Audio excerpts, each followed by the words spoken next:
si parte questo 2 aprile, una giornata così e così, ma un po' alla volta arriverà anche questa primavera. Abbiamo un inverno lunghissimo, non passa mai, anche se non fa freddo, non c'è neve, ma è eterno. Iniziamo a ottobre e finiamo a giugno fra poco, perciò abbiamo tutti il desiderio di stare all'aria aperta, di rilassarci veramente, di prendere anche meno medicine magari, perché la natura fa da sé una medicina naturale, e ne parleremo questa mattina con due ospiti graditissimi. Abbiamo in presenza Luciano Ferrari, sindaco di Monfumo, uno dei più bei paesi che abbiamo. Grazie veramente, sindaco, di essere qui con noi. Saluto anche Valentina Moro, istruttrice di equitazione, ma non solo, con le fragilità.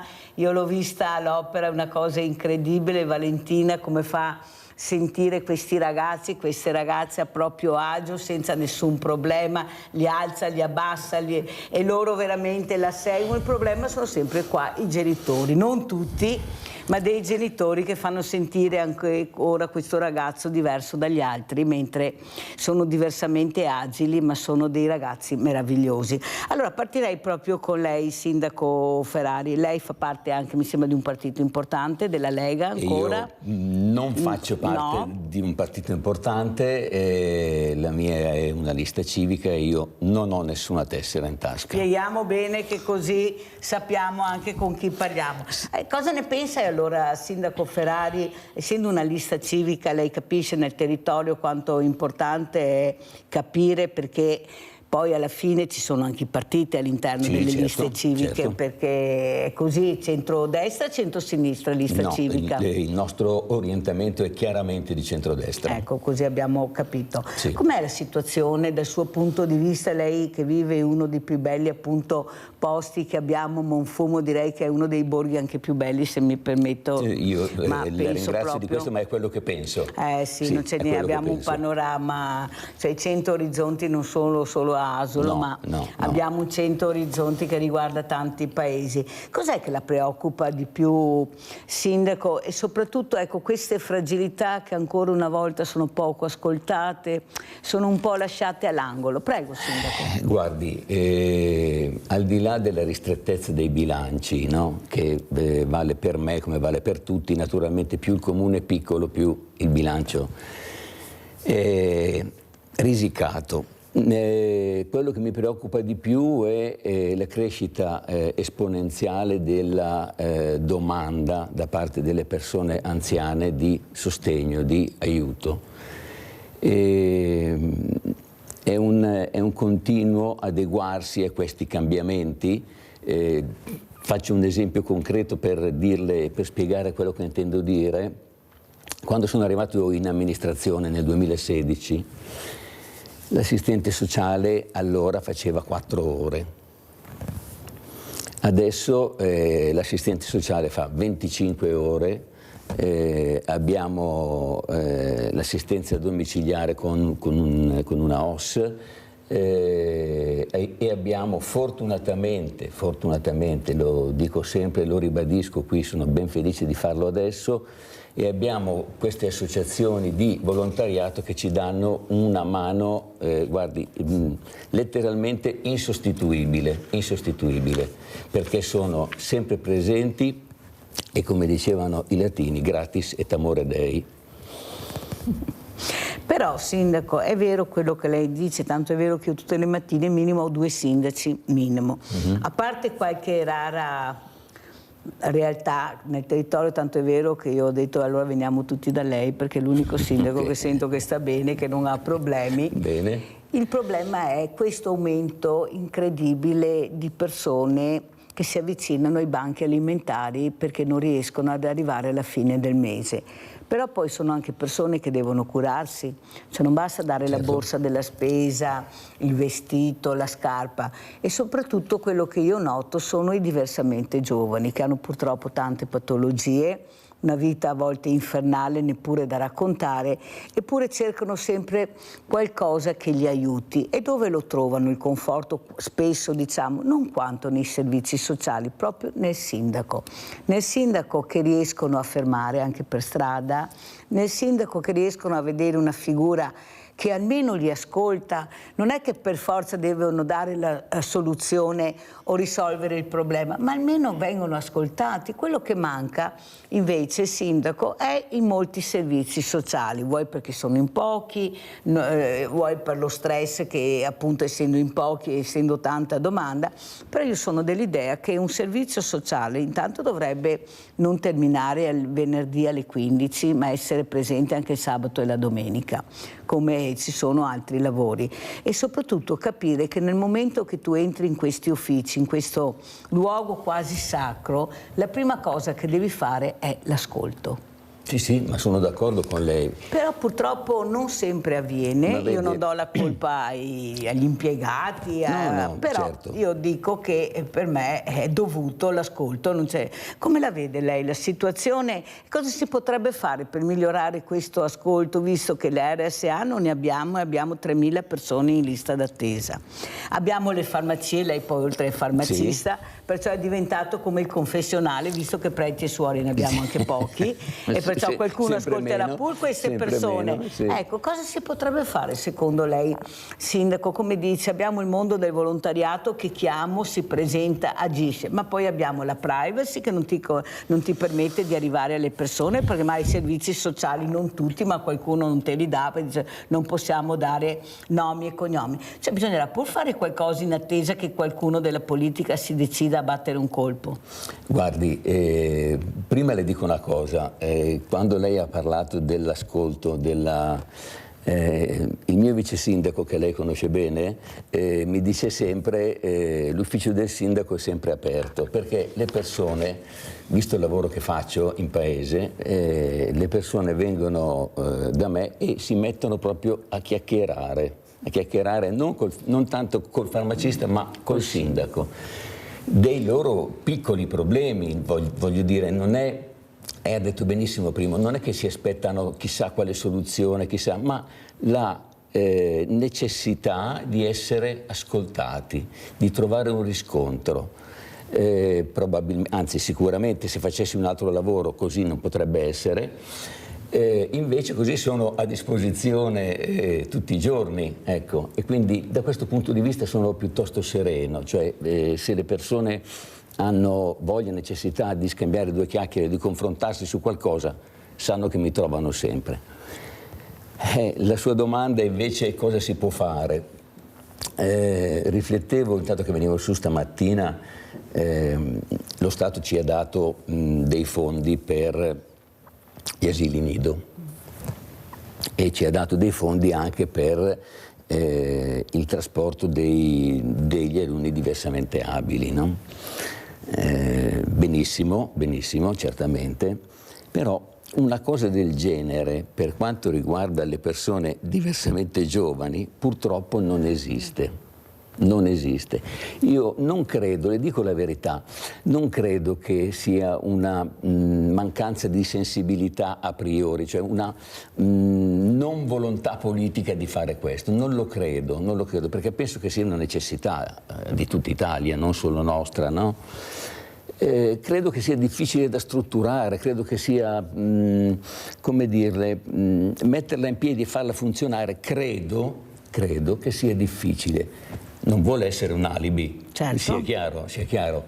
Però ecco, ci vorrebbe qualcosa che al di là della borsa della spesa fosse un sostegno e che attualmente purtroppo non c'è.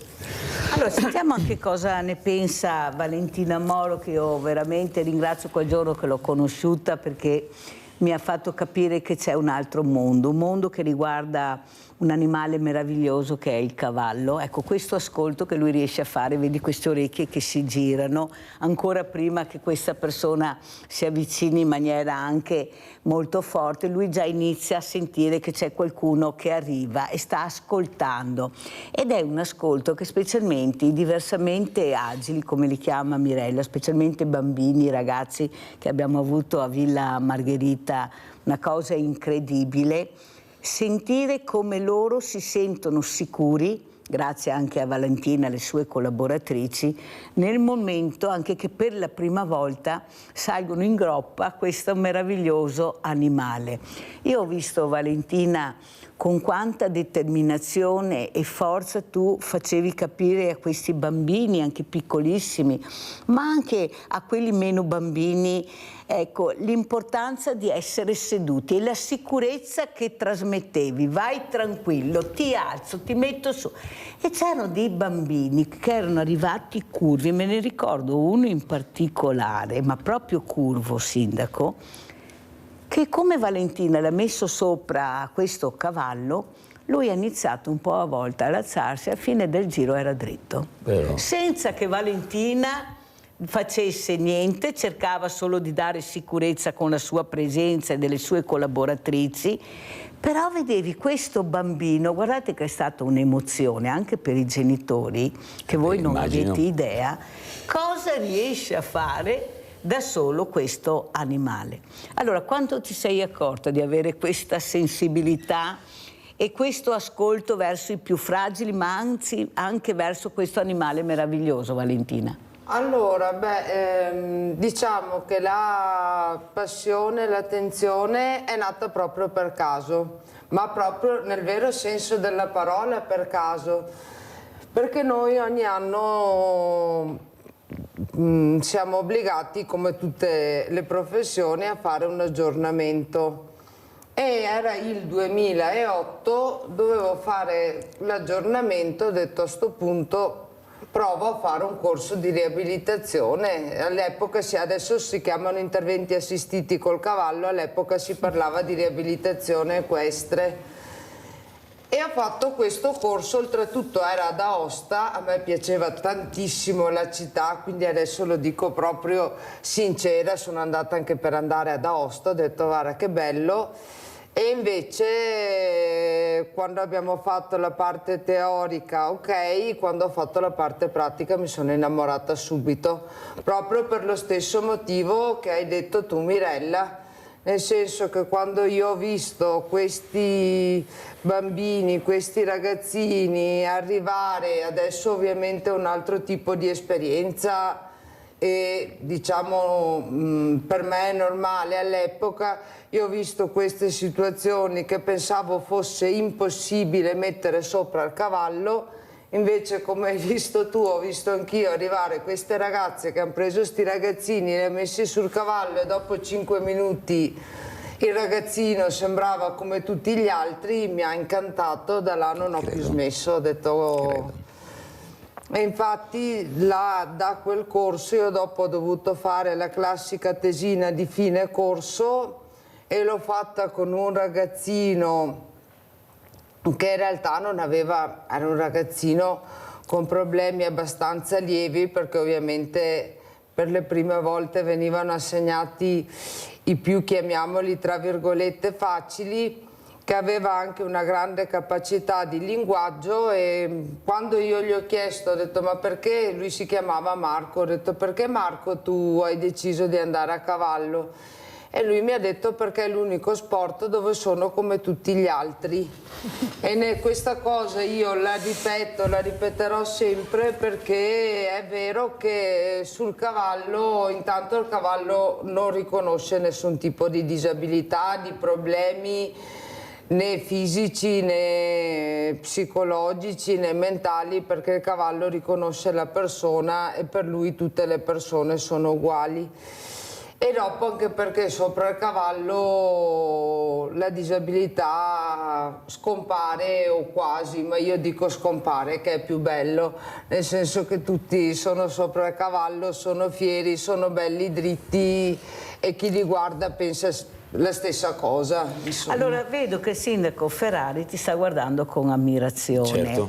E soprattutto riesce a capire che forse bisogna investire proprio su questo.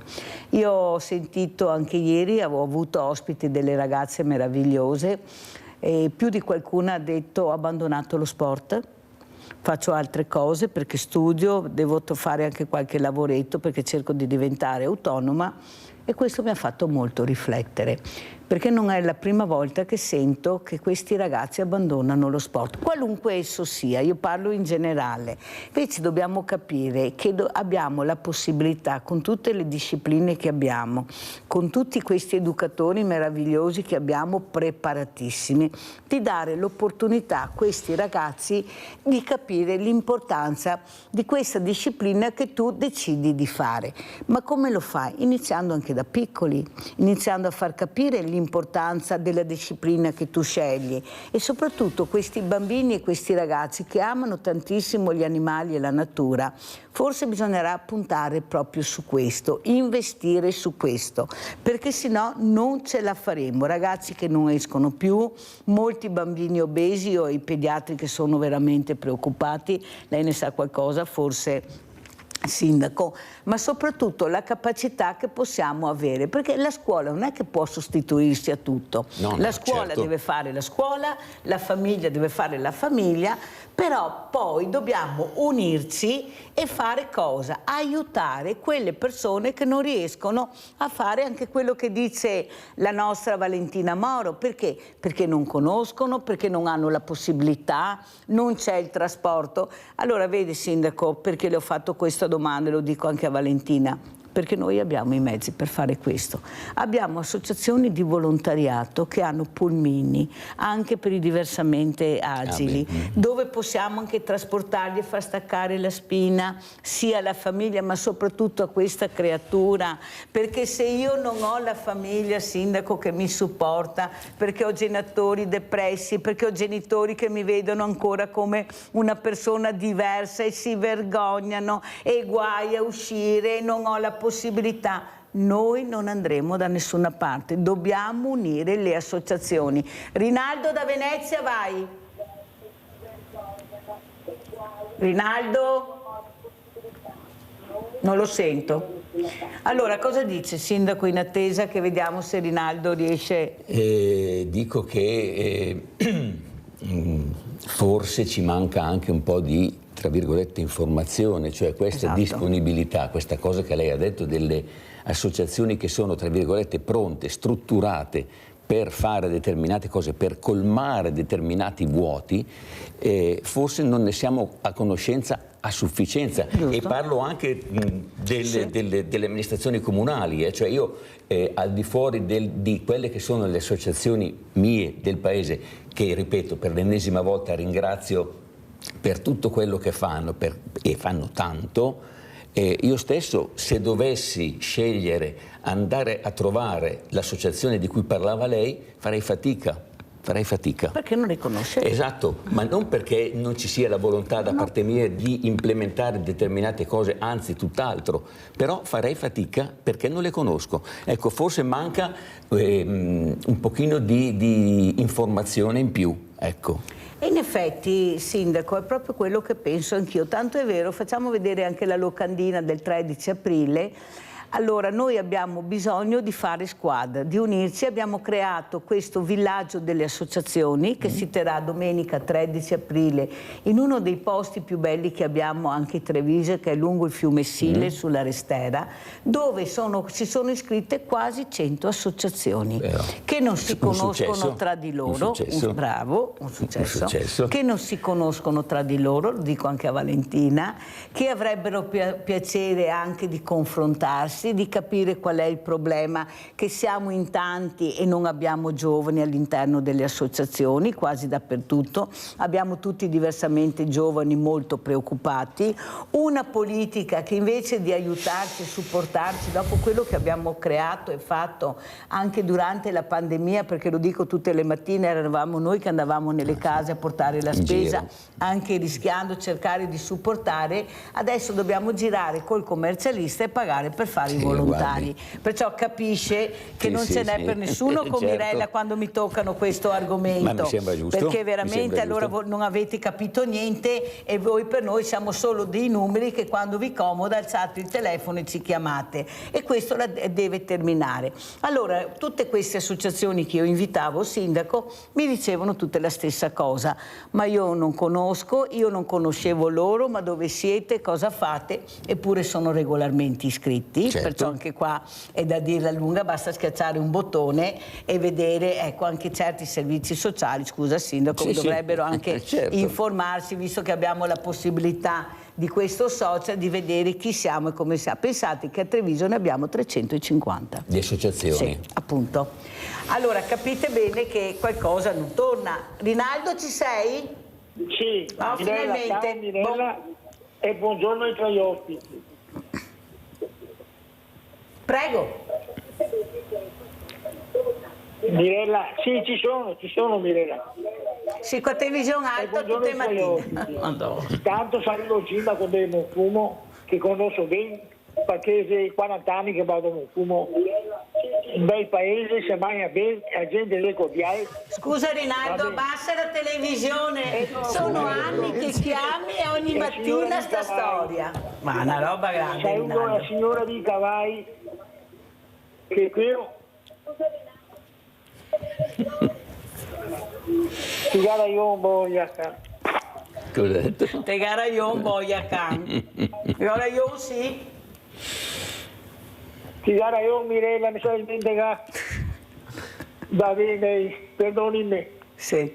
Insomma, i cavalli, avevo praticamente diversi maneggi, avevo amici, che aveva i cavalli, anche a Treviso, Scarpa, tanti altri. Va bene, ed è importantissimo. E lo Stato dovrebbe, queste associazioni, che fa bene anche ai fiori, in dare possibilità, perché mantenere un cavallo, 9,5 franchi, è costo un cavallo, di tante spese, e bisogna aiutare questa gente che a sua volta aiuta tutti questi putei, perché ha fatto già tanti anni che prova che vede che c'è una roba che fattibile anche per i fiori, riesce a capire, riesce a sentirsi bene, insomma, ed è tutto a fare queste robe. E dopo, i soliti discorsi, Mirella. Guarda che parliamo di diversi, e persone anziane, è come l'uovo di Pasqua, non sappiamo cosa creduremo, che fine che faremo, ed è una sorpresa, e ora bisogna aiutarli, arrivare all'ultimo giorno col sorriso nella bocca, no? Con i pensieri, con il mal vivere, perché ne ha di anziani che hanno paura, no? Non di morire, deve stare fermi e devono avere assistenza. Questo è il discorso. Mi conosco tante persone che vanno a trovarmi, i soli, milioni sono. Questo è il dolore di una persona anziana. Va bene, dovrei fare un colpo subito, come mi auguro a me, perché il colpo è la morte del dono, è un regalo perché ti sta bravo nella tua vita, perché ti dà da penare in carrozzera. Mio fratello, mio fratello ha fatto un ictus, 0 anni, ed ha perso la parola ed ha perso tutto poi. Voglio dire che vita vera, bisogna che insomma, che vive gli anziani, facciamo che l'ultimo regalo, non promettere, bisogna andare, i servizi sociali, cosa gusto, è diventato un bazar, tutte le robe, sulla medicina, gli ospedali, ma di cosa stiamo a parlare? Ma voi, i farmacisti sono santi, ma non adesso, sempre stai. Pensa che quindi andavo e medicine di mia mamma, che lei faceva con la pastiglia, cosa che a particola, e mi faceva le medicine. E il farmacista sempre sta con la gente. Grazie Rinaldo, fammi andare avanti perché ti sei anche collegato in ritardo, domani mattina sbassa la televisione prima di telefonare. Grazie Rinaldo. No, ma lui è una forza della natura, non c'è niente. Lui si emoziona ogni mattina, anche se è sempre lui che ha, però è un'emozione continua e va capito anche. Allora, quello che però traspare, e questo mi fa molto pensare e preoccupare, quello che ha detto Rinaldo, specialmente l'ultima frase, che mi viene un colpo così, meglio di tutto. Ieri l'ho sentita da 3 persone, stessa frase. Se devo vivere così, meglio anche se mi viene un colpo. Questa è la frase che ho sentito ieri da 3 persone, 2 uomini e una donna. Allora, Sindaco, bisogna correre ai ripari, iniziare a fare prevenzione, parlare di vita e non di morte e soprattutto far atterrare queste persone dolcemente, non in questa maniera, perché si vedono respinte da tutte le parti. Io ho persone che chiamano che sono mesi che non escono perché non hanno l'ascensore nel condominio dove abitano, perciò non escono più di casa, non hanno come lei punti di riferimento da chiamare perché nessuno si preoccupa siamo in tanti ma tutti facciamo tutto e poi troviamo la persona che dice io non riesco più a uscire, e soprattutto avremo la possibilità di fare questo unendo le associazioni come le ho fatto vedere. Cosa ne pensa, Sindaco? Penso che sarebbe la quadratura del cerchio, perché al di là, si dice sempre, no, che la nostra aspettativa di vita è aumentata, è cresciuta e quant'altro. Benissimo, però che fa la differenza credo che sia la qualità della vita, no? Al di là della lunghezza è la qualità, e credo che si faccia fatica a vivere non potendo uscire di casa perché non ci si riesce, avendo dei contatti sociali estremamente limitati, cioè ci dovrebbe essere un tessuto sociale attorno a queste persone che veramente li sostiene. Io glielo dico francamente, se dovessi organizzarlo, credo che sia una cosa complicata, perché ognuno di noi, al di là dell'aspetto salute, ma ognuno di noi, proprio per quanto riguarda l'aspetto psicologico, ognuno di noi ha delle necessità, ha delle caratteristiche peculiari. Voglio dire, ci potrebbe essere la persona che si sente coccolata e viziata perché trova una persona, un amico, conoscente, che va a fare una partita a scacchi con lui, senza nemmeno uscire di casa, no? Così come invece ci sarebbe sicuramente quello che preferisce andare a farsi un giro per il paese o a vedere i suoi boschi che magari non visita più da mesi. Credo che sia difficile. Nello stesso momento però quella cosa che lei mi ha detto prima di tutte queste associazioni che si incontrano, che si confrontano, ecco, forse, chiamiamole così, le istituzioni, non intese in senso Roma, ma anche la nostra regione, in questo caso noi stiamo parlando del nostro Veneto, ecco, credo che dovrebbero interfacciarsi in modo diverso. Sono d'accordo con lei. Non solo prendere atto dell'esistenza ma trovare il modo perché ci sia il feedback. Per unire. Esatto. Allora mi chiama questa persona ai servizi, ho bisogno di questo, non so, di fare la spesa, di andare a fare una visita.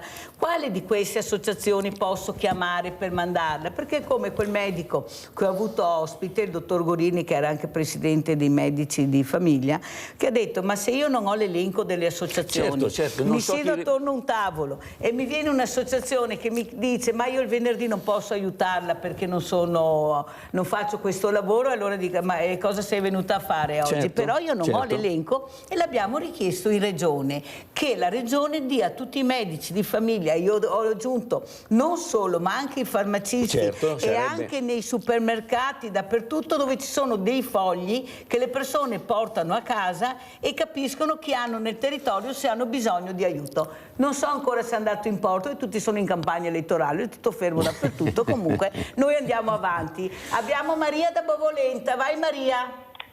Ciao Mirella. Ciao. E un buongiorno ai tuoi ospiti e un buongiorno anche al sindaco. Buongiorno. Ecco. Buongiorno.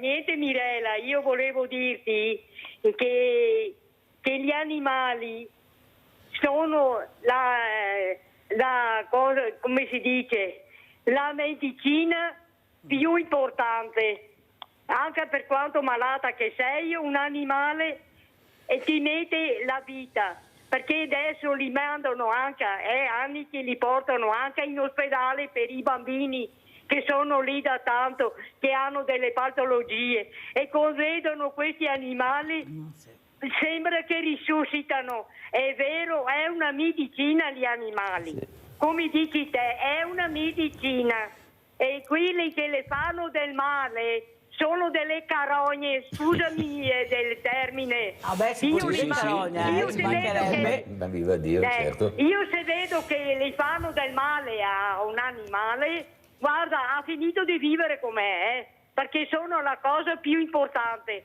E tu lo sai che io avevo una cagnolina quando sei venuto a portarmi la spesa, qua abitavo a Are, ti ricordi Mirella? Sì, mi ricordo. Ecco, è mancata 4 anni fa, che adesso andiamo in ottobre, io ho passato una settimana da cani, male, male, male. E dopo con il tempo un'amica mi ha portato una gattina, sai che ti ho detto, non volevo più saperne perché, e invece mi ha risuscitato che sono stata tanto male quest'estate, sto passando le pene dell'inferno per una medicina, per una pastiglia della pressione alta, Benirella, mi ha fatto venire fuori le gambe gonfie e adesso mi viene fuori i liquidi sotto osservazione dalla dottoressa, ecco, che deve smaltire tutto. Guarda, sto passando le pene dell'inferno. Va bene Mirella? Tieni duro che sei una guerriera, ce la fai.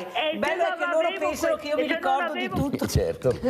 Sono passati anni, però una cosa bella che ha detto, vede il sindaco, lo dico anche a Valentina, la nostra Maria da Bovolenta, ha detto: ti ricordi Mirella quando sei venuta a portarmi la borsa della spesa? Allora questo fa capire che se loro si fidano, non si vergognano di dirlo, che in quel momento hanno bisogno di un supporto, certo, di un certo. aiuto. Il problema è che quando si sentono rifiutati, esclusi, oppure invece di essere accolti sono giudicati, ecco che si chiudono in se stessi e allora non arrivano a chiedere aiuto, prima perché non eravamo abituati, perché si stava bene, tutto sommato ci si aiutava. Adesso che dovremmo stare molto meglio di prima, siamo in meno rispetto a una volta, siamo peggio. Infatti qualcuno mi ha detto, beh insomma Mirella, perché ho detto forse si stava meglio quando si stava peggio a sto punto. E ho citato, sindaco Ferrari, l'esempio del manicomio di Treviso, dove venivano messi all'interno di questa struttura non solo i matti come li chiamavano, ma tutte quelle persone che non riuscivano ad avere una casa, che non riuscivano ad avere un supporto. E anche dei geni veramente, Tito Uno, Gino Rossi, tanto per citarne uno, ma ce ne sono tantissimi. Allora io ho detto che non li vedevamo morire per le strade come adesso, non li vedevamo dormire per le strade perché c'erano dei punti di riferimento, saranno stati sbagliati, non saranno stati l'ideale, ma almeno non li vedevamo soffrire in una strada. Sindaco, cosa ne pensa lei? Ho ragione io che forse si stava meglio quando si stava peggio perché un pezzo di pane nessuno te lo rifiutava e soprattutto avevano creato queste strutture per mettere queste persone che non sapevano, le famiglie addirittura le rifiutavano. Ecco, erano sbagliate, lo so, è vero. La legge Basaglia, perfetto, ma il dopo Basaglia è là. Allora, per certi versi, questa è la mia opinione almeno, per certi versi lei ha ragione, cioè allora benché queste strutture fossero sbagliate, coercitive, limitanti, avevano un sacco di limiti, però erano comunque una sorta di riferimento, era se quello era per allora, per l'Italia che era allora, per la società che era allora, no? Se quello era il modo per dare un limitatissimo e migliorabilissimo sostegno, andava bene quello. Adesso francamente quello era da rivedere, adesso non c'è neanche quello. Esatto. Il punto, la gravità della cosa è questa, cioè quello che c'era allora era sbagliato, adesso quella cosa non c'è nemmeno più quella, è tutto lasciato molto, ecco, alla presenza delle associazioni, alla fortuna di avere una famiglia, degli amici che si occupano di te, ma c'è chi non ce la fa, c'è chi è da solo. Le associazioni di volontariato arrivano fin dove possono arrivare, Non so se si stava meglio, certo è che adesso la realtà, sono anche aumentate le persone diversamente giovani. Esatto. Perché 3.000 in lista d'attesa, lei capisce lunga, che no, ecco, qua nel nostro territorio. Ecco, mettiamola così, l'adeguamento delle strutture non ha seguito quello che è stato l'iter, il cambiamento della popolazione e delle necessità. Le strutture non si sono adeguate a questo. Valentina, tu che segui appunto queste fragilità, cos'è che chiederesti alla politica? Perché mi sembra che anche voi con la burocrazia non scherzate, cioè paletti su paletti, sicurezza, ma alla fine cos'è la sicurezza? Anche se esco da casa che inciampo posso farmi male, perché cioè, delle volte mi mettono davanti delle cose talmente assurde che dico ma questo ma ci sta o ci fa? Perché non riesco a capire. Ecco, cos'è la sicurezza nel tuo mondo, ad esempio, Valentina? Allora, la sicurezza è il nostro peggior nemico, lo dico proprio senza giri di parole, perché allora, come dicevi tu, il rischio c'è ovunque. Io posso uscire di strada, può passare il pazzo, può investirmi anche in casa. Ok, io per dire faccio questo sport da quasi 40 anni, non 40 ma più di 30 di sicuro, e ho rischiato di più a casa facendo le pulizie che facendo lo sport, questo lo dico. Ho avuto più incidenti casalinghi che nello sport, però purtroppo come per tutti gli sport è rischioso. Perché dico è il nostro peggior incubo? Perché purtroppo c'è il cavallo e quindi qualsiasi tipo di infortunio, la colpa di qualsiasi tipo di infortunio viene scaricata sul cavallo. Quindi il cavallo era nervoso, quindi è stato il cavallo cattivo, quindi a volte è difficile da gestire, perché appunto già è difficile tra persona, istruttore, allenatore e diciamo allievo, avere anche il cavallo di mezzo in caso di incidente o altro è sempre un problema, anche perché purtroppo, io lo dico, spero che i genitori mi perdonino, anche perché non sono tutti uguali, purtroppo adesso rispetto a una volta si tende, diciamo, ad accusare di più, a scaricare di più le colpe su chi eroga il servizio, che per carità, ripeto, non sono per fortuna tutti i genitori così.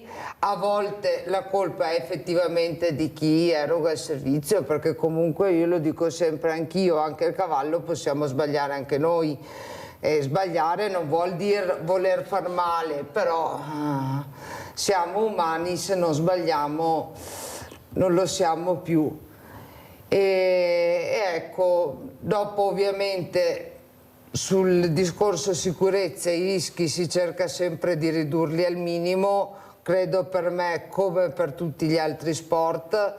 Ovviamente, ripeto, essendo nel nostro caso, essendoci di mezzo anche il cavallo, noi li riduciamo al minimo, ma al cavallo sostanzialmente non interessa niente, quindi se ha il momento, se ha la giornata può capitare come per tutti, però diciamo che gli incidenti si cerca sempre di ridurli al minimo. Io infatti quando mi arriva qualcuno e mi chiede di cominciare lo sport, mi chiede dei pericoli, io dico è come tutto, è come uscire per strada, anzi forse è più sicuro che uscire per strada e camminare, perché ovviamente si cerca di far sempre tutto con la sicurezza, rispettando le regole, facendo indossare le protezioni. Hai visto anche tu quando siamo andati giù a Villa Margherita. Vediamo se riusciamo a trovare anche le immagini di Villa Margherita, magari più avanti, ecco, prima della chiusura, perché è stato un momento magico che abbiamo dato alle fragilità. Sì, bisognerebbe ripetere. Vedi Valentina, il problema è che non ho neppure Villa Margherita, perché hanno detto che non è più agibile, il sindaco deve ancora battere un colpo, sono mesi che abbiamo presentato i progetti, e questo lo trovo anche un po' scorretto, perché si può dire sì e no, non è per forza che devi dire sì, devi solo motivare il sì o il no, ma devi rispondere a questi progetti che sono stati presentati, anche perché c'è stato anche un impegno economico, c'è stato una diversa anche fruibilità di questa meravigliosa villa che abbiamo la fortuna di avere, che adesso è chiusa perché qualcuno ha messo qualche paletto. Ecco, vedi, invece, vede Sindaco, quello che io non riesco a capire, c'è un problema, perfetto, è vero, esiste, perfetto, ma sediamoci attorno a un tavolo e vediamo di risolvere il problema, perché con la chiusura tu chiudi una parte di un mondo che hai regalato a questi ragazzi, hai regalato un sogno, sì, e tu il sogno non lo puoi togliere all'improvviso perché qualcuno ha detto che vuole vedere le carte oppure che qualcosa non va bene. Capisce che faccio fatica, ecco, vedete le immagini di Villa eccola qua, stiamo vedendo, ringrazio Andrea Basso e il nostro Edoardo che sono in regia per aver trovato, eccoli qua i ragazzini, guardi Sindaco, i ragazzini sì. che vi dice guardi come sta, ed era piegato, questo fatalità l'abbiamo anche beccato, giusto, bravissimi ragazzi, questo bambino che era arrivato completamente curvo, guardi come sta in sella. Ecco, forse dobbiamo puntare più a questo, dobbiamo, guardi, no, è una cosa incredibile, ecco, la sicurezza che lui ha, si guardi in giro, guardate, ecco, ma si può arrivare a tanto, Sindaco, non investire su questo. Valentina che sta dicendo che sta facendo i salti mortali, non solo quei genitori, ma per tutta quella burocrazia che gira attorno, quel supporto che dovrebbe venire.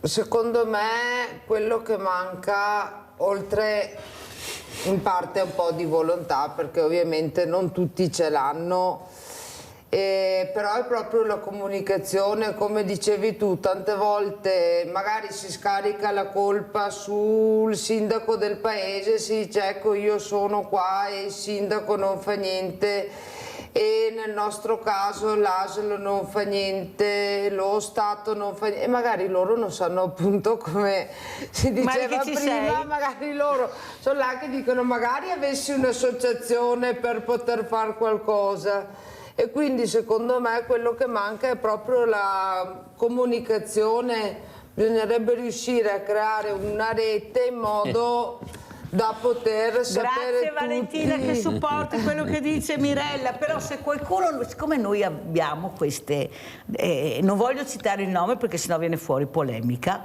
che dovrebbero fare questo, il nome di questa istituzione dovrebbe fare questo, ma non si capisce dove si va a parare. Pubblicità.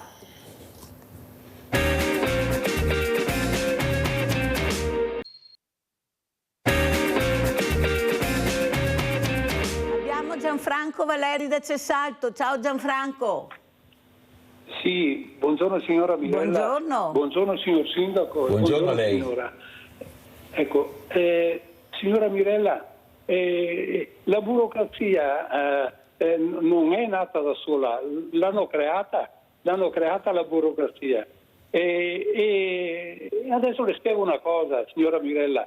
Si immagini che fino a 20 anni fa, quando c'era la Prima Repubblica, solo la Democrazia Cristiana aveva in tutta Italia più di 20.000 sezioni comunali. Il Partito Comunista ne aveva forse ancora di più. Non c'era un paese, signora Mirella, da cui si passava, si vedeva una stazione, c'erano le sezioni, si vedevano le feste, facevano i congressi dei partiti, adesso i congressi non esistono più, e uno aveva un problema, andava anche nella sezione sua e portava i rappresentanti che erano eletti, sono nominati, venivano nelle sedi, parlavano e vedevano questi problemi. Al giorno d'oggi, se non fosse lei che noi facciamo qualche telefonata, da chi vanno, signora Mirella? Cioè la politica ha perso il suo potere, ha fatto la burocrazia e ha demandato tutto ai dirigenti. E così non funziona bene, secondo me. La politica dovrebbe essere lei che sceglie tutto e siamo arrivati, secondo me, cioè lei parlava di...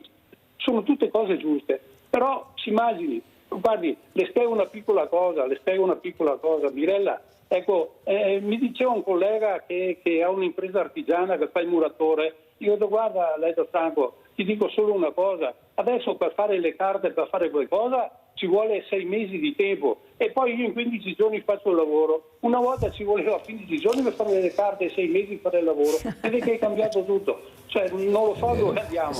Buongiorno e grazie, buon lavoro. Grande Gianfranco, intanto ti ringrazio per la parola, io cerco di fare l'ascolto che è quello che ci tengo più di tutto, visto il successo che ha la trasmissione, ecco vi dico grazie perché voi partecipate, parlate, dite quello che pensate e ricordatevi che c'è sempre qualcuno che ascolta, perché poi io so come funziona, la sera vanno a vedere Sveglia Veneti perché magari il mattino qualcuno al lavoro non riesce e poi lo incontro e dice ho sentito che si hai sentito bene, ma hai sentito o ascoltato? Perché sono due cose diverse. La politica, sindaco, sta sentendo o ascoltando secondo lei?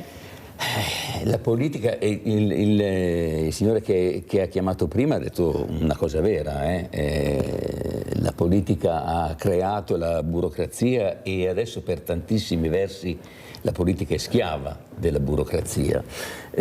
Spessissimo la burocrazia è un limite. La politica sicuramente sente e credo quando può ascolta. Non è un ascolto equamente distribuito, non è un ascolto sempre presente. Spesso penso che, perché insomma io sono fatto così almeno, parto sempre pensando per il bene, per il bicchiere mezzo pieno, mai per il bicchiere mezzo vuoto.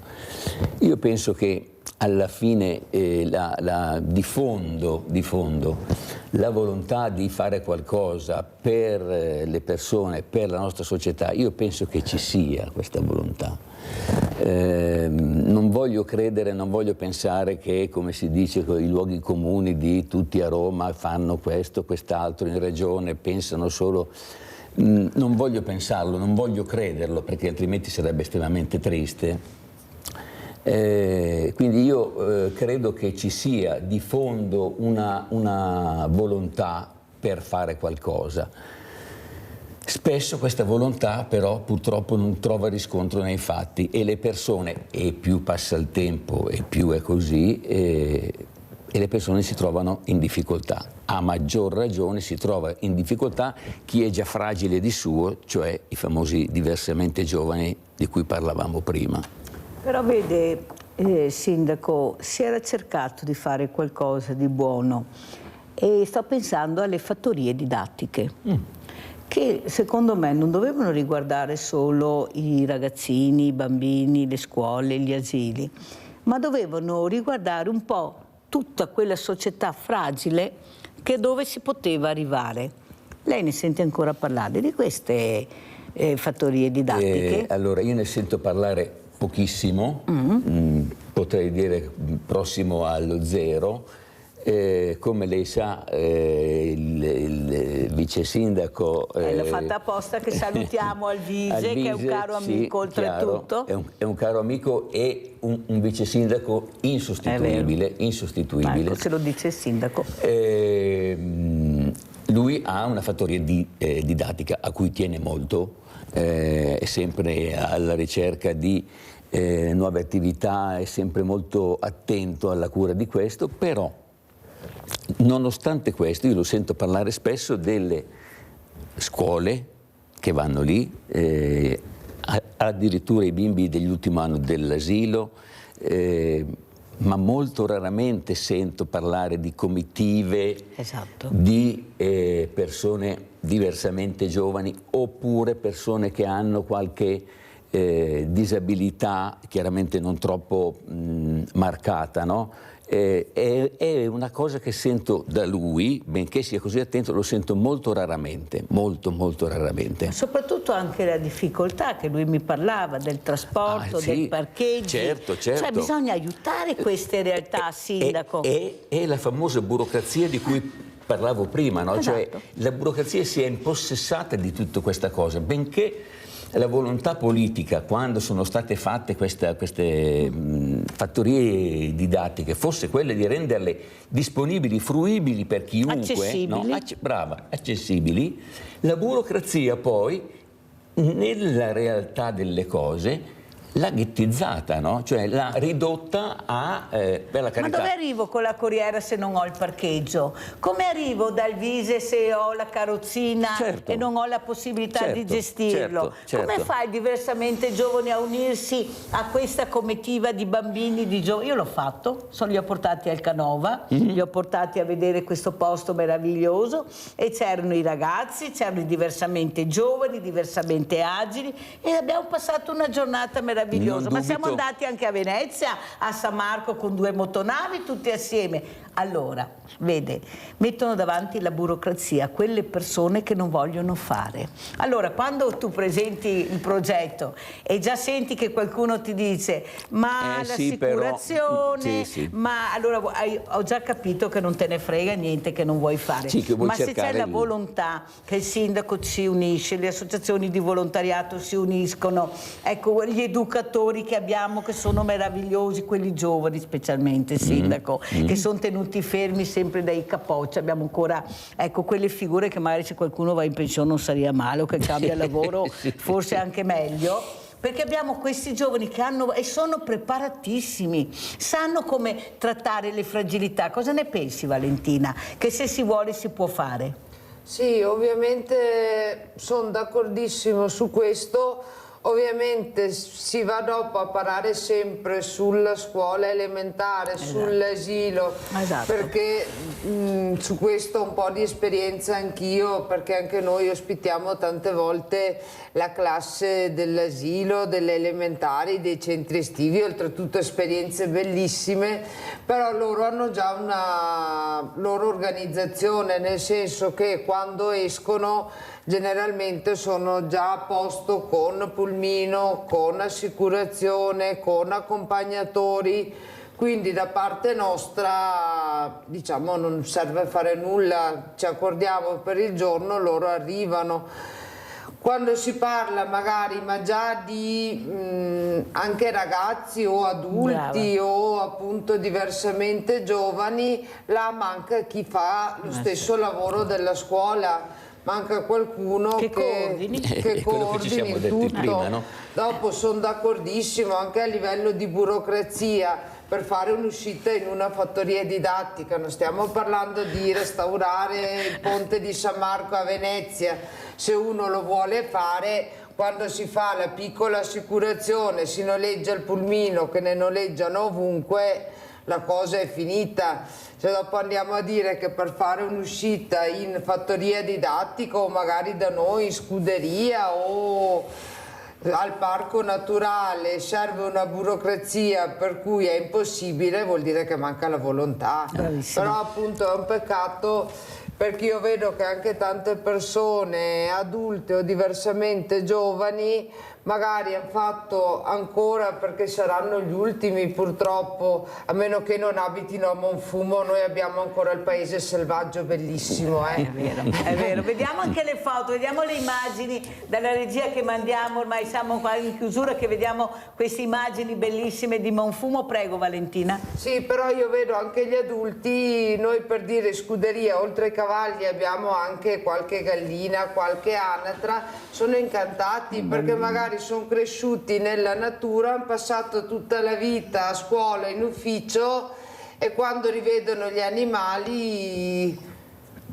Perché non sono abituati, non li conoscono. Sì, Adesso a Pasqua, ad esempio, ho fatto il Natale veramente, un Natale meraviglioso, c'erano, non so, mi sembra 1000 pecore quella volta che abbiamo fatto il Natale vivente, ma non è la pecora, è l'agnellino in sé.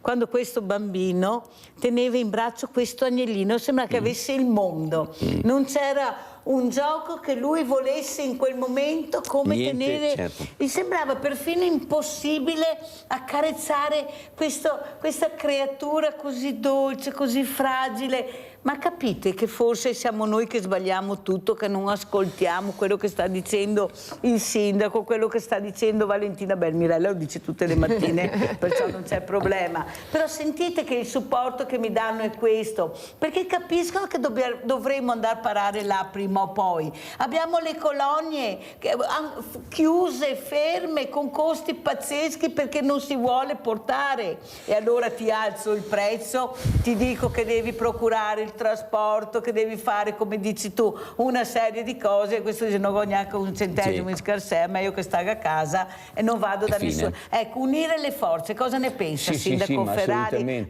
Pensare ad esempio a Villa Margherita, non solo i diversamente agili, Sindaco, mi scusi se la interrompo ma glielo devo dire, ma Valentina ha pensato anche ai diversamente giovani, ha portato la carrozza, ti ricordi Valentina? Sì. Una cosa incredibile, non volevano più scendere i diversamente giovani che tornavano indietro nei tempi quando si spostavano con la carrozza, i diversamente agili, quelli che non riuscivano a salire nel cavallo ma Valentina li ha fatti salire nella carrozza o accompagnare i cavalli, è stato allora Sindaco qua c'è qualcuno che veramente non ve ne frega niente, scusa se io dico Sindaco, guardi, ma non posso dire che non abbiamo la possibilità di essere vicino a queste figure.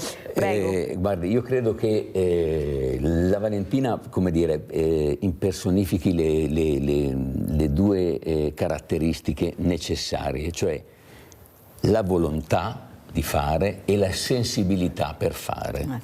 E io credo che alla fine, ripeto, lei è nel concreto, no? La dimostrazione, ma tutte le associazioni di cui abbiamo parlato prima credo che abbiano queste due caratteristiche, cioè sono lì, sono nate, credono in quello che fanno e hanno la sensibilità per farlo. Santo cielo, troviamo un modo per renderle funzionali a questo punto. Cioè, non c'è mica solo il sabato e la domenica. No, abbiamo gli agriturismi che sono vuoti da lunedì. No, Sindaco, guardi, mi dica lei, perché io vedo un vuoto dappertutto e continua a darmi dei numeri. Abbiamo un turismo, ma se vede chi si è chiusi dentro gli agriturismi, gli alberghi, non ve ne vedo uno per strada. Le colline al Prosecco, vedo solo foglie de vide e grandi colline, ma gente in giro non la vedo. Però i numeri, allora qualcuno si arrabbia con Mirella perché ha il coraggio di dire scusa ma i numeri dove sei? Perché non li vedo, per carità ci saranno, non dico di no, ma non datemi dei numeri che io non posso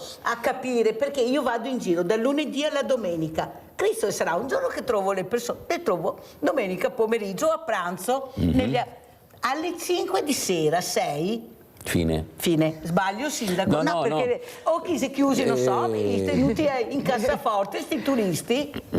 È vero, cioè nel senso i numeri che vengono dati io non credo che siano numeri a casaccio, ok? Sono convinto che il riconoscimento che hanno avuto le nostre colline con Negliano, Valdobbiadene, anche Monfumo e tutta la pedemontana con il MAB UNESCO, sono convinto che possano fare, come dire, da volano, da traino per questo turismo, nel nostro caso turismo lento, turismo sostenibile, no? Certo è quello che lei dice è anche vero, cioè nel senso gli agriturismi, chi più chi meno, però insomma sabato e domenica, durante la settimana poco. Sono tanti chiusi addirittura perché aprono il venerdì. Sì, certo. Che dirle, il turismo è un motore, no? È una risorsa sicuramente. Se riuscissimo a utilizzare determinate strutture anche per altro, indipendentemente da quello che è il turismo fine a se stesso, male non faremmo. Ecco. Anche perché abbiamo bisogno di questo, cioè diversamente giovani, i bambini, i ragazzi, quei ragazzi ad esempio che hanno alzato l'asticella, mettiamoli a lavorare con Valentina ad esempio, certo, lavorare sodo, voglio vedere se alle 6 di sera dopo il lavoro che vi farà fare Valentina se hanno ancora voglia di fare queste stupidaggini che fanno, che mettono a repentaglio anche la sicurezza di tutti noi. Cioè capite che c'è qualcuno che ferma perché non si può fare. Valentina, come ci saluti? Vi saluto sperando che tanto di quello che è stato detto stamattina si possa dopo realizzare nel concreto. Noi ci siamo, dica Valentina. Noi sì, noi ci siamo sempre, ma ci sarà anche qualcun altro. Se ci riusciamo, Mirella, su questo so che è magica, è fantastica, creare una rete, mettere un po' di contatto sono sicura che non siamo solo noi a esserci, ce ne saranno anche molti altri. Le 100 iscrizioni che abbiamo fatto al villaggio del 13 aprile delle associazioni, che può diventare anche un villaggio itinerante, perché non andare con questo villaggio a Monfumo? Perché non andare? Capite qual è lo scopo del villaggio? Non è chiudersi là, ma iniziare a partire assieme, a trovarci, a discutere, a vedere dei mondi diversi. A farci conoscere anche. Esatto, e farci conoscere e capire dove sono le defaillance che possiamo anche risolvere. Grazie Valentina. Sindaco Ferrari, come ci saluta? Allora, innanzitutto è stato un piacere essere qui. Grazie. E la ringrazio del suo invito. Sono stato felicissimo di condividere la mattinata con una mia compaesana. Detto tutto questo, mi unisco assolutamente all'auspicio della Valentina. Speriamo che le nostre parole e la nostra presa di coscienza anche si riesca a tramutare in qualcosa di concreto. Io sono disponibile per darle, per quanto possa fare il piccolo paese di Monfumo, ma io sono disponibile a darle tutto il supporto possibile, davvero. Pensate a girare per Monfumo con la carrozza e i cavalli, perché non sono mica le moto. Pensate, carrozze e cavalli, bellissimo, girare tutto Monfumo, si chiudono le strade e le apriamo magari durante il fine settimana o anche prima, Sindaco, a queste realtà che sono ancora chiuse in casa. Vedremo se ce la faremo. Grazie comunque, grazie a Luciano Ferrari, sindaco di Monfumo, grazie veramente a Valentina Moro, questa ragazza incredibile con una sensibilità che voi non avete idea, che raggiunge obiettivi importanti e noi dobbiamo aiutarla. Pubblicità. Buona giornata.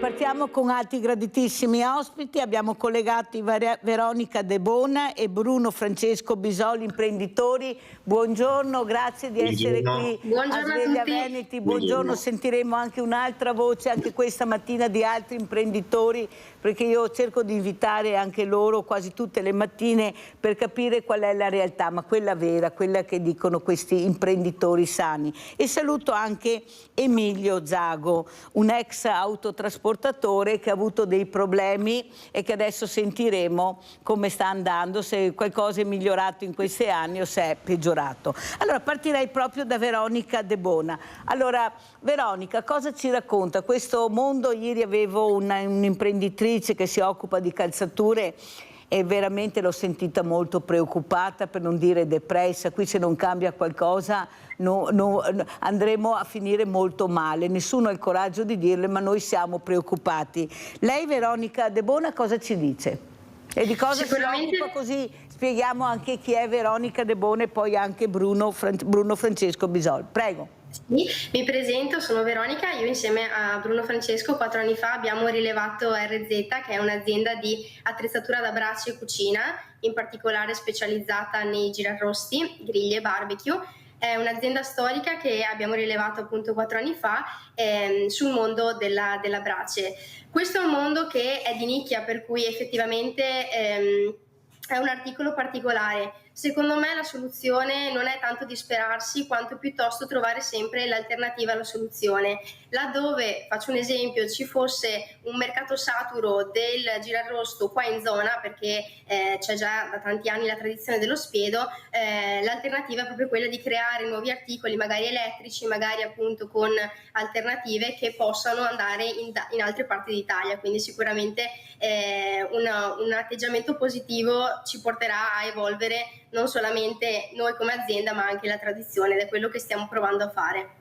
Sentiamo anche cosa ne pensa Bruno Francesco di quello che ha detto Veronica, ma soprattutto la volontà di continuare. Ecco, forse i giovani hanno più slancio, sono più ottimisti, questa imprenditrice invece non sa più cosa inventarsi per restare a galla, perché lei viene dal mondo della calzatura, con queste guerre, con queste chiusure, anche all'import-export ha dei problemi, adesso ci mancavano i dazi, queste aziende che devono assicurarsi anche contro i grandi eventi che possono succedere. Prego Bruno Francesco.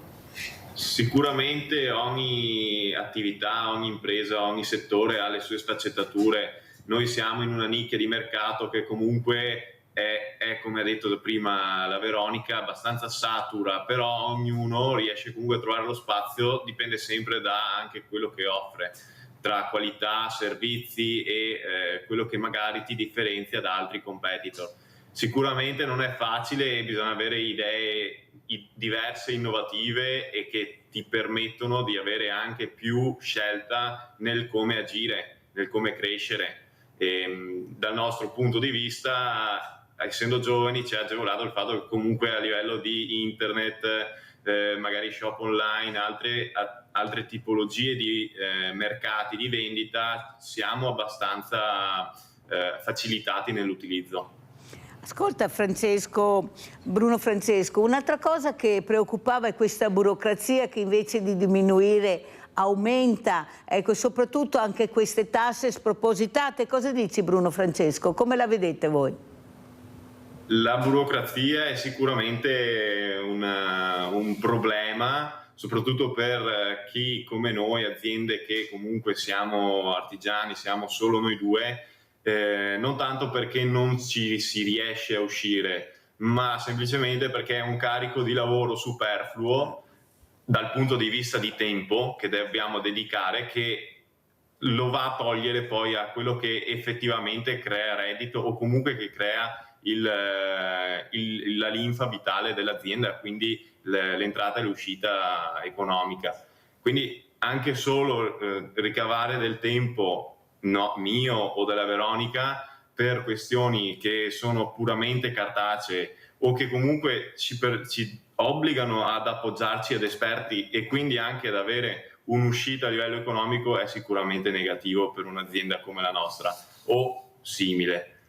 Aziende più strutturate invece magari riescono ad affrontare. Scusa con Bruno molta più Francesco, ma flessibilità. devo correre perché il tempo purtroppo è tiranno e devo farvi anche tante domande, perché avere imprenditori giovani, ottimisti è sempre una bella cosa, fa ben sperare. Però c'è sempre questo problema, l'altro giorno si parlava di brevetti, sì, fai tu un brevetto, poi presentalo, con dei costi altissimi diventa un problema. Come vedi la situazione? Voi avete brevettato qualcosa, Veronica?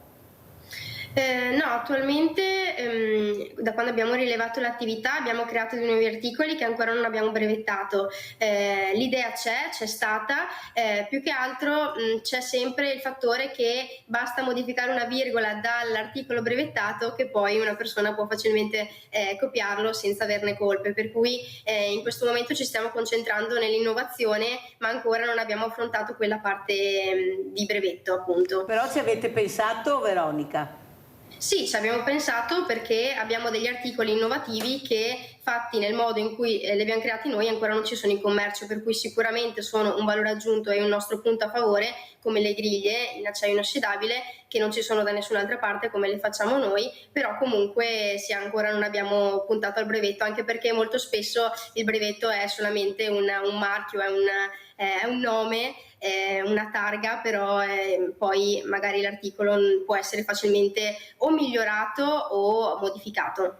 Bruno Francesco, cosa aggiunge a quello che ha detto Veronica? L'idea ci sarebbe, ma basta una virgola, lo copiano e sei fritto. Prego Bruno Francesco. Assolutamente sì, perché comunque noi non trattiamo formule chimiche o comunque prodotti che cambiano zero, cambia un numero, cambia la virgola e il risultato finale che si ottiene è completamente diverso, se non l'opposto di quello che si vuole ottenere. A noi è puramente meccanica, molto semplice a volte, e quindi basta veramente ingegnarsi un attimo, trovare l'altro punto di vista che ti porta comunque allo stesso risultato o simile. Da questo punto di vista della pura tecnica. Avete capito? E invece per quanto riguarda il brevetto in sé, averlo non ti tutela, perché comunque noi come possiamo sapere se una persona da Bari, da Empoli, da Firenze, da Torino magari ha visto la nostra attrezzatura, l'ha comprata e ha cominciato a produrla in sé, a sé, magari perché è una carpenteria, e l'ha proposta nel locale. Noi non abbiamo lo strumento che ci permetta poi di verificare queste cose e quindi alla fine il nostro brevetto ce lo accolliamo con i costi che ne derivano e senza poi nessuna tutela alla fine.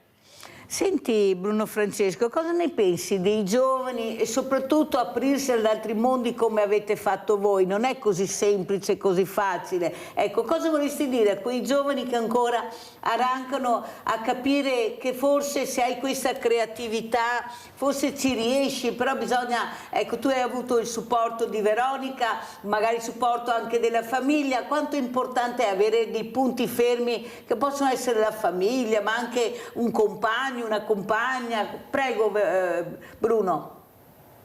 Allora, sicuramente avere una buona base ti permette di dire e di fare delle determinate azioni che comunque ti pongono un po' più davanti al rischio di sbagliare, però senza, o comunque potendo affrontare poi le conseguenze dell'errore, e quindi punti fermi di questo tipo sono sicuramente un aiuto. Cosa che comunque dal nostro punto di vista non abbiamo avuto necessità di avere, e quello che posso dire è che io ad esempio con i miei clienti dico prima sempre sì e poi vedo se posso farlo io quella cosa, e poi nel caso io consiglio dove andare, quindi non c'è mai un no, bisogna avere il coraggio di prendere anche lavori che non si è mai fatto, con anche magari uno studio che bisognerebbe poi fare per affrontare i successivi problemi alle esigenze del cliente, e questo non vuol dire che quindi non si è in grado di fare una cosa, ma semplicemente che bisogna studiare per poterla fare. Veronica, un punto fermo che hai avuto e che avete avuto nel momento della partenza, qual è stato?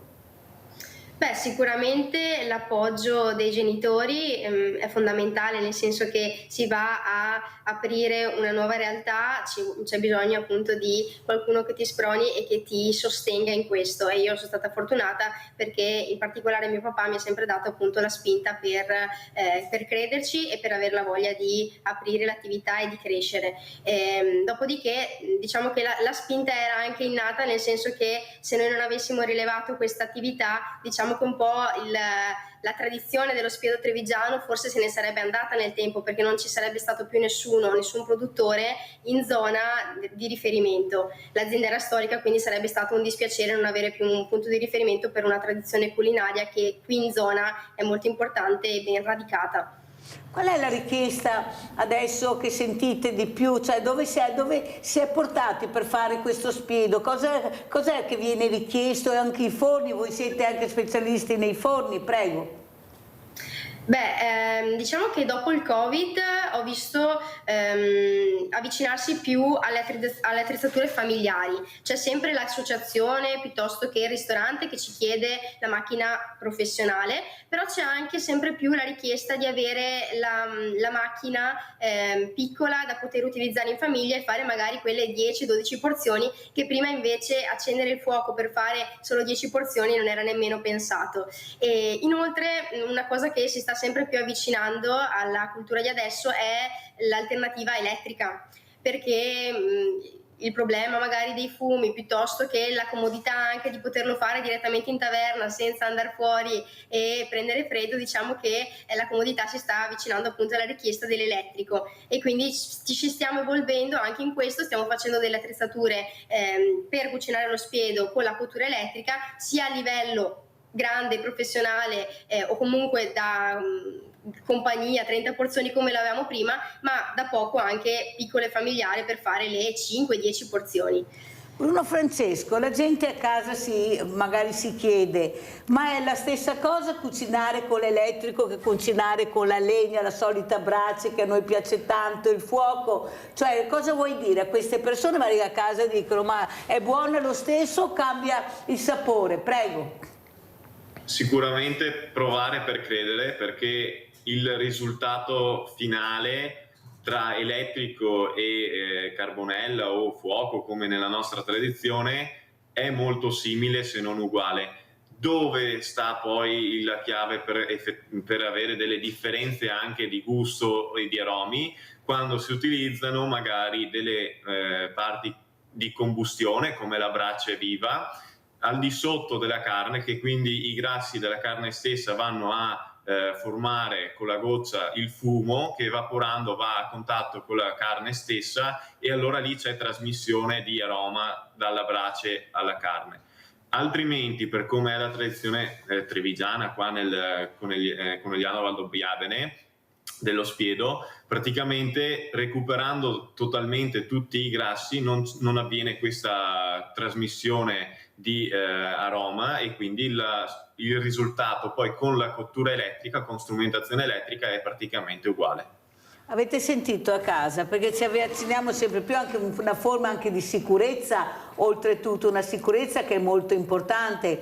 Adesso avete capito, si aprono questi picnic anche in casa, su questi giardini, perciò quello che sta dicendo Bruno Francesco è molto importante. Allora conosciamo anche questo ospite gradito alla Mirella, un caro amico, Emilio Zago, ex autotrasportatore. Ti ricordi le battaglie che abbiamo fatto assieme per capire da chi potevi essere aiutato? Com'è la situazione a distanza di anni, Emilio? Niente, io ho smesso definitivamente di fare il mio lavoro perché con la malattia non ho più potuto fare l'autotrasportatore e niente, le mie giornate si svolgono tra ospedale, esami, casa col mio cagnone che è quello che mi ha dato un po' anche la spinta per andare avanti.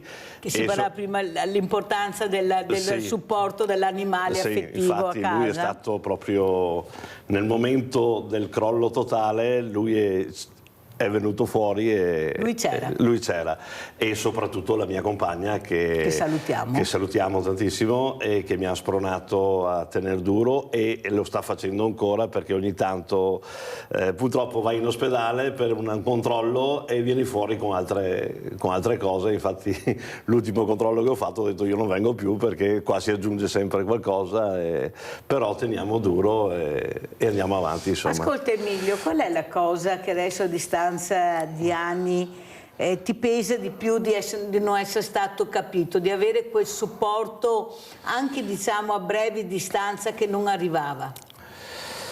Quello che pesa di più prima di tutto è aver dovuto lasciare il lavoro e aver bisogno di altri per andare avanti e farsi capire e dirlo, specialmente è stata dura, perché l'orgoglio, specialmente noi veneti abbiamo un orgoglio che tante volte andiamo sottoterra, ma prima di chiedere si fa fatica. Chiedere si fa molto fatica. Si fa fatica, Emilio, perché sai che forse di fronte a te hai una persona che non sa ascoltare, che è proprio delle volte una questione epidermica. Quando entri in un ufficio vedi se questa persona ha quella sensibilità di capire che in quel momento tu hai bisogno di essere ascoltato? Beh, c'è anche questo perché nel momento proprio che hai bisogno tante volte ricevi pesci in faccia e dopo invece dopo sei diffidente un po' di tutti, ma c'è sempre, io ho trovato delle persone che la Mirella, Leopoldo e tutta l'equipe, tutta la squadra, ho trovato delle persone fantastiche e che mi hanno aiutato e anche con loro, devo dire grazie anche a loro, sono riuscito a andare avanti e tutto quanto, insomma. Antonio da Padova, vai Antonio. Pronto, sono Claudio di Milano. Ah Claudio, scusa Claudio, vai Claudio. No, volevo solo dare un'idea ai giovani che hanno incominciato a lavorare sui prodotti che girano attorno alla cucina. Mancherebbe un prodotto che adesso non mi ricordo come si chiamava, lo hanno inventato molti anni fa, ed è un zaino da spalla, perché spesso e volentieri ci si trova a dover fare le scale con la legna. E una volta c'erano le portatrici, quelle che portavano in prima linea nella prima guerra mondiale i viveri, no? E avevano uno zaino fatto di cesta. E adesso andrebbe bene per chi ha la legna, naturalmente la legna la teniamo fuori di casa, e mancherebbe questo prodotto che la legna fuori di casa, cioè uno zaino in acciaio, non so, fatto in qualche modo, da mettere dentro la legna. Questo manca, ecco, voglio dare uno spunto perché non si trovano, cioè si trovano qualche carrellino, ma sul trasporto della legna da fuori e dentro casa ci sono i secchi ma hai sempre le mani occupate con i secchi, mentre con lo zaino puoi aprirti le porte. Buona giornata signori. Grazie Claudio, salutiamo anche Marano. Chi di voi ragazzi risponde al nostro Claudio da Marano Vicentino? Sì, sicuramente è un'esigenza specifica, quindi quello che consiglio all'ascoltatore è di innanzitutto secondo me la carpenteria o l'acciaio non è indicato per un motivo. Il peso stesso del cesto andrebbe ad inficiare poi nel risultato finale, cioè il carico che poi effettivamente di legna si riesce a caricare sarebbe minimo, perché se già mi pesa il mio strumento i 10-15 kg magari perché è in acciaio, andrei a togliere appunto peso utile per il trasporto eventuale della legna. Quello che si faceva all'epoca, che ho ben presente, che è il cesto in vimini, allora è in quel caso di trovare chi nello specifico tratta quel tipo di prodotti e che magari può realizzare uno strumento su misura. Se non si trova in commercio, l'unica cosa che posso dire da appunto chi comunque nel nostro settore facciamo delle ricerche, facciamo degli studi sui prodotti, è sicuramente perché l'esigenza può non essere così diffusa nelle altre persone. Allora, un'altra cosa, anch'io ho pensato a quello che hai detto tu Bruno Francesco, ecco il peso di queste, ho detto ma come si fa?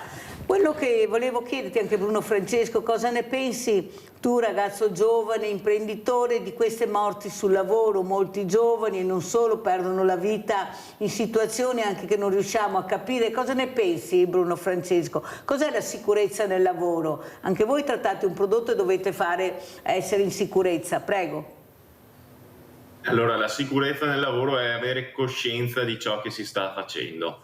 Non c'è DPI, non c'è nessuna legge, non c'è nessuna carta, nessuna assicurazione che ti protegge dal tornio che gira, che ti protegge dal trapano fresa che ti può bucare la mano. Cioè, non c'è nulla che ti difende se non la propria coscienza e la propria neanche manualità, perché quella la si può acquisire negli anni, ma semplicemente il sapere cosa si sta facendo, avere la testa in quel momento nel lavoro che si sta svolgendo. Questo dà appunto lavorazioni di officina come qualsiasi altra lavorazione esterna, come può essere anche quella del muratore, che molto spesso è quella più sentita anche a livello di telegiornale, perché per via delle palizzate e tutto.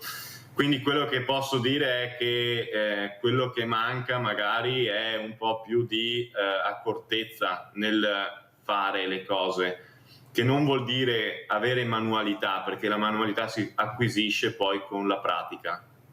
Sentiamo anche Veronica, cos'è la sicurezza per te nel lavoro, Veronica? Beh, come ha detto Bruno, in questo caso specifico nella nostra azienda è lui che tratta prevalentemente i lavori manuali e comunque ha ragione, nel senso che ci vuole attenzione in quello che si fa e eventualmente rendersi conto se si è stanchi piuttosto che non si è concentrati, si cambia lavoro e lo si ripropone il giorno dopo, per cui questo sicuramente è un punto importante, ossia essere concentrati in quello che si fa e piuttosto rimandare e farlo in un secondo momento se non si è in forze di poterlo fare. Penso che il nostro corpo ci dia dei segnali e quindi dobbiamo solo ascoltarli.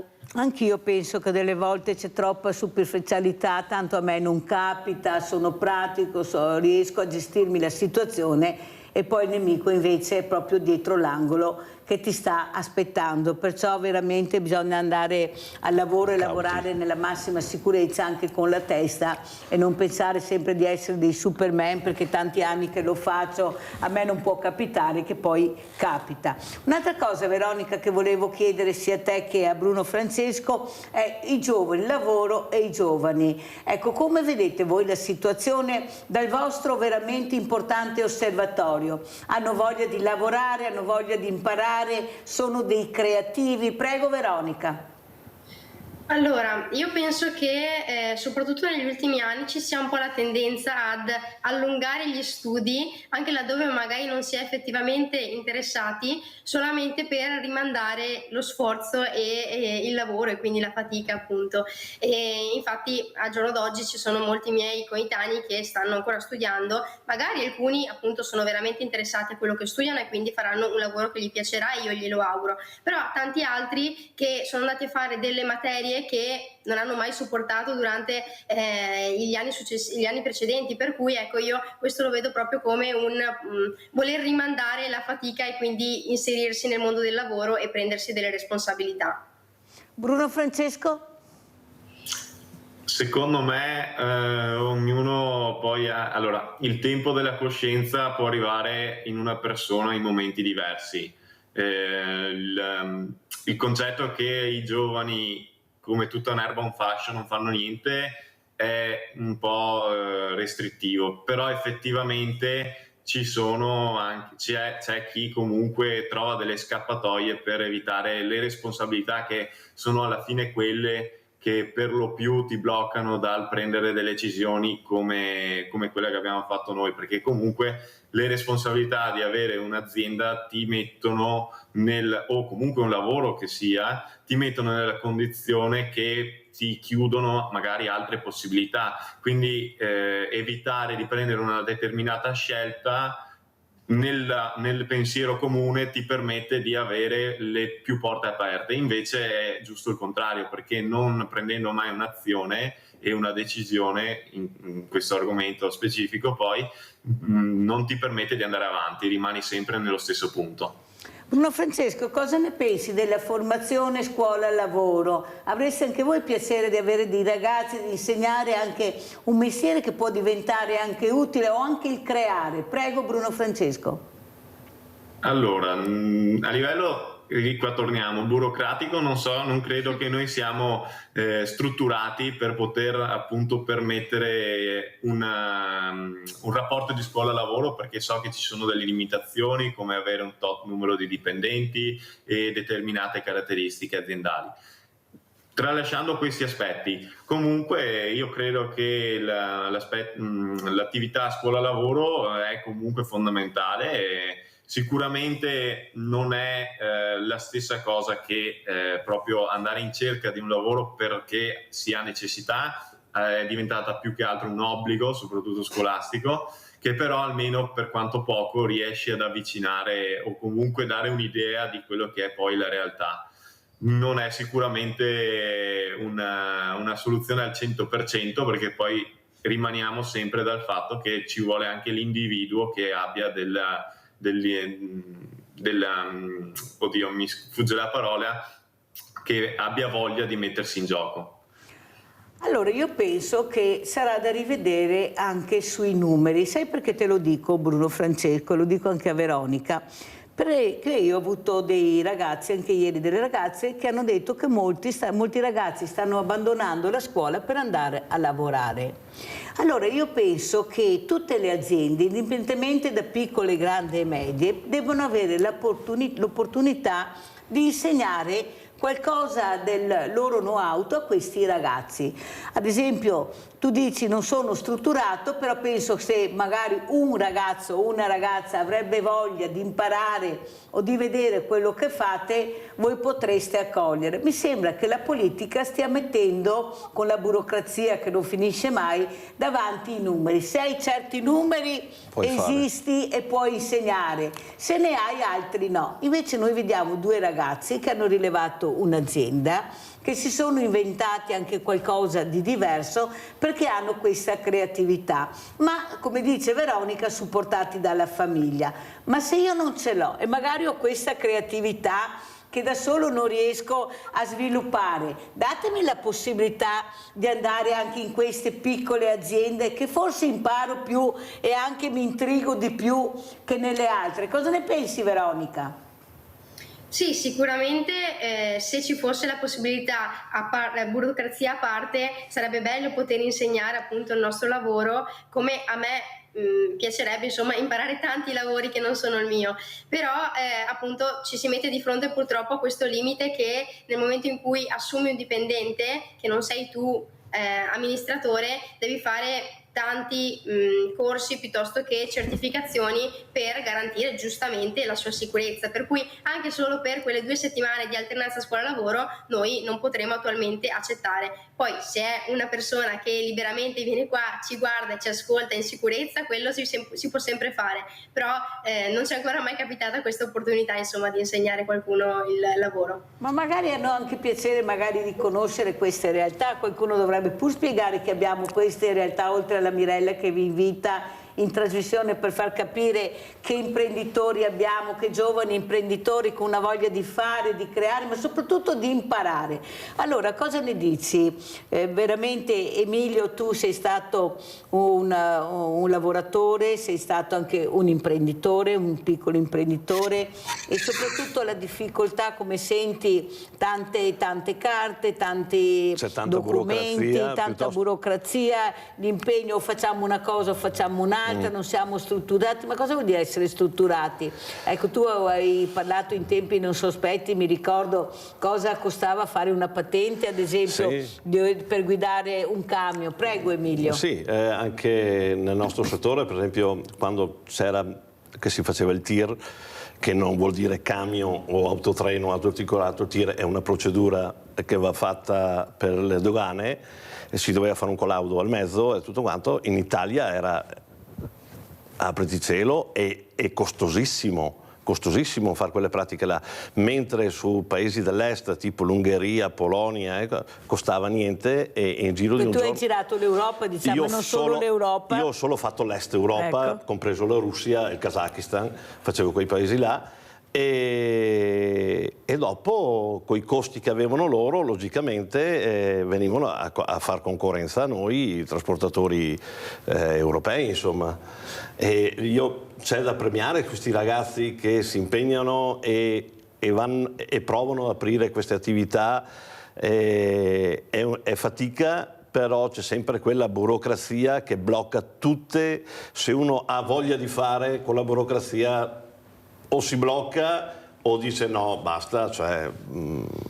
Senti, tu che hai girato, come hai detto, questi paesi importanti, cos'è che ti è rimasto impresso e a distanza di anni cosa vedi? Perché tu, bene o male, continui a girare, ti colleghi con la televisione, noi andiamo nel mondo con la televisione. Ho anche degli amici che... Hai degli amici, che ricordi hai, cosa vuoi dire? Allora, si parlava tanto dell'Est Europa, che era... le strade brutte, mancava struttura, mancava questo e l'altro. Io, a quei tempi che ho fatto io quei viaggi là, trovavo più segnaletica nell'Est Europa che in Italia, segnaletica stradale. Adesso le buche le abbiamo noi sulle strade e all'Est Europa si viaggia benissimo e si paga anche meno. L'autostrada da noi costa un botto, là paghi una vignetta, oppure addirittura ci sono pezzi anche che non paghi niente, con dei servizi. Io vedo anche le aree di sosta per gli autotrasportatori, cominciamo dall'Austria, andando nelle cose, ci sono le aree con tutti i servizi e tutto quanto. In Italia purtroppo non ci sono neanche i posti per parcheggiare, per fare le ore di guida. Quei camion che vediamo lunghi l'autostrada, anche pericolosissimi, in certi periodi dell'anno noi viviamo in territorio anche con una nebbia spaventosa. Sì. Delle volte mi domando, ma questa è sicurezza? No, non è sicurezza. Ultimamente io vedo, parlo anche con dei colleghi che stanno facendo ancora il lavoro, anche queste ore di guida, tirati e tutto quanto, arrivano a provocare delle sbadataggini, per aver fretta di arrivare, star dentro alle ore di guida, star dentro alle ore di lavoro e cose. Trovi carichi per strada che perdono i carichi, vedi camion con i portelloni dietro aperti che corrono per strada. Questo è la velocità per recuperare il tempo per poter arrivare a casa e star dentro al tempo, se no le sanzioni sono alte e dopo arrivi a ritiro patente, tutto quanto. Se hai una famiglia, cioè vai anche a pensare. E dopo con tutti sti corsi, che io dico meno corsi e più sicurezza, spiegare di più, e come dicevi te, anche queste persone, se hai la possibilità di far salire uno in camion e di insegnare il mestiere, di vedere come va fatto il mestiere, logicamente vale molto più del corso. Più guide, perciò tu dici, più ma ore no, più di guide, guida? anche solo vedere come legare un carico da uno che ha più esperienza. Essere attivi nel momento sì, che... da legare il carico, da mettere a posto il camion, da tutto quanto, credo che ci sarebbe un po' meno bailame per le strade, insomma. Abbiamo Stefano da Mantova. Ciao Stefano. Ciao Mirella, sono Stefano di Mantova. Volevo dire complimenti ai due ragazzi che hanno la grinta. Io ho 68 anni, però avrei la grinta che hanno loro. Però vi dico sempre di stare attenti, perché c'è una cosa. Siccome che le nostre banche non ragionano più come una volta potevi fare, rischiare, ti davano una mano, il direttore della banca, non c'erano problemi, ti dava i soldi. Adesso state attenti ragazzi, perché non è più come 30 anni fa. Io purtroppo avevo un'azienda di 40 persone, producevo zucchini, davo le zucchine dalla Costa Crociera alla grande distribuzione, sono andato in crisi e adesso a fine mese ho l'azienda che va all'asta più le case. Però quello che voglio dirvi è una cosa solo, non perdete mai il senso di fare, cioè il fare vi porta a essere qualcosa in più di tutti gli altri. Io purtroppo ho 68 anni e mi dispiace non averne 20, perché invidio voi ragazzi di quello che, cioè non riesco ad accontentarmi. Adesso sono in una crisi, ho avuto anche un infarto, però per me il lavoro è una delle cose più importanti. Chi crede nel proprio lavoro va avanti.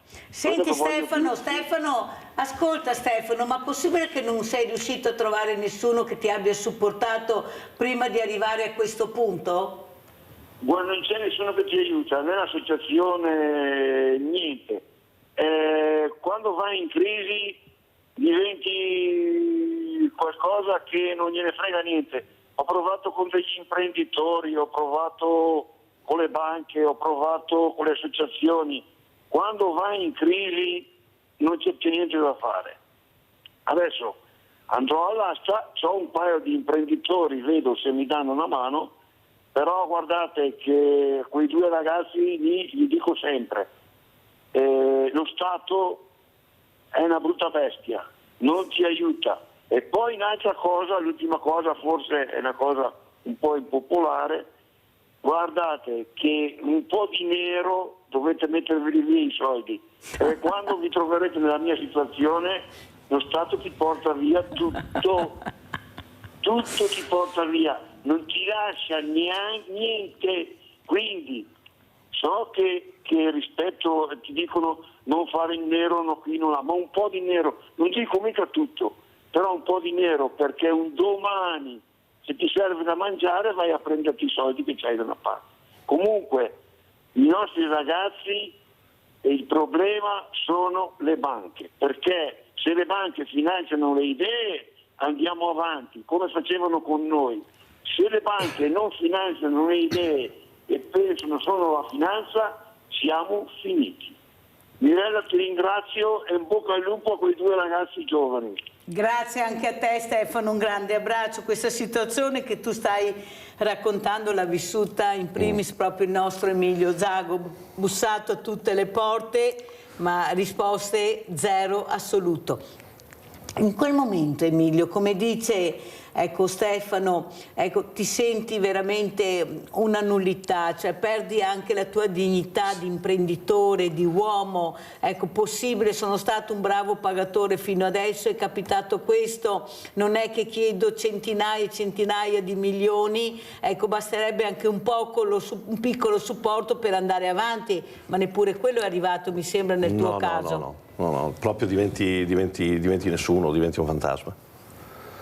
E io non è che mi è successo perché ho fatto gol, a me è successo perché purtroppo ho avuto l'ictus e ho dovuto, dopo c'erano tutti gli impegni, appena preso il camion e tutto quanto, e ha ragione anche il signore di Mantova, Stefano di Mantova, che dice diventi un fantasma alla fine, non c'è nessuno. E per riuscire anche a capire che la vita è importante, ecco, la vita va vissuta nel bene e nel male, e dopo la tempesta arriva il sereno, però bisogna riuscire a passare la tempesta. Ecco, secondo te chi è che dovrebbe supportare, ecco, questi imprenditori? Noi ricordiamo anche tutti quelli che si sono suicidati perché qualcuno ha la memoria corta, dimentichiamo queste persone che avevano creato la famiglia nell'azienda e non avevano il coraggio di dire com'era la situazione drammatica che stanno vivendo e si sono suicidati. Ecco, forse vale la pena anche oggi di ricordare anche questi imprenditori che avevano lasciato un segno importante. Cosa vuoi dire, Emilio?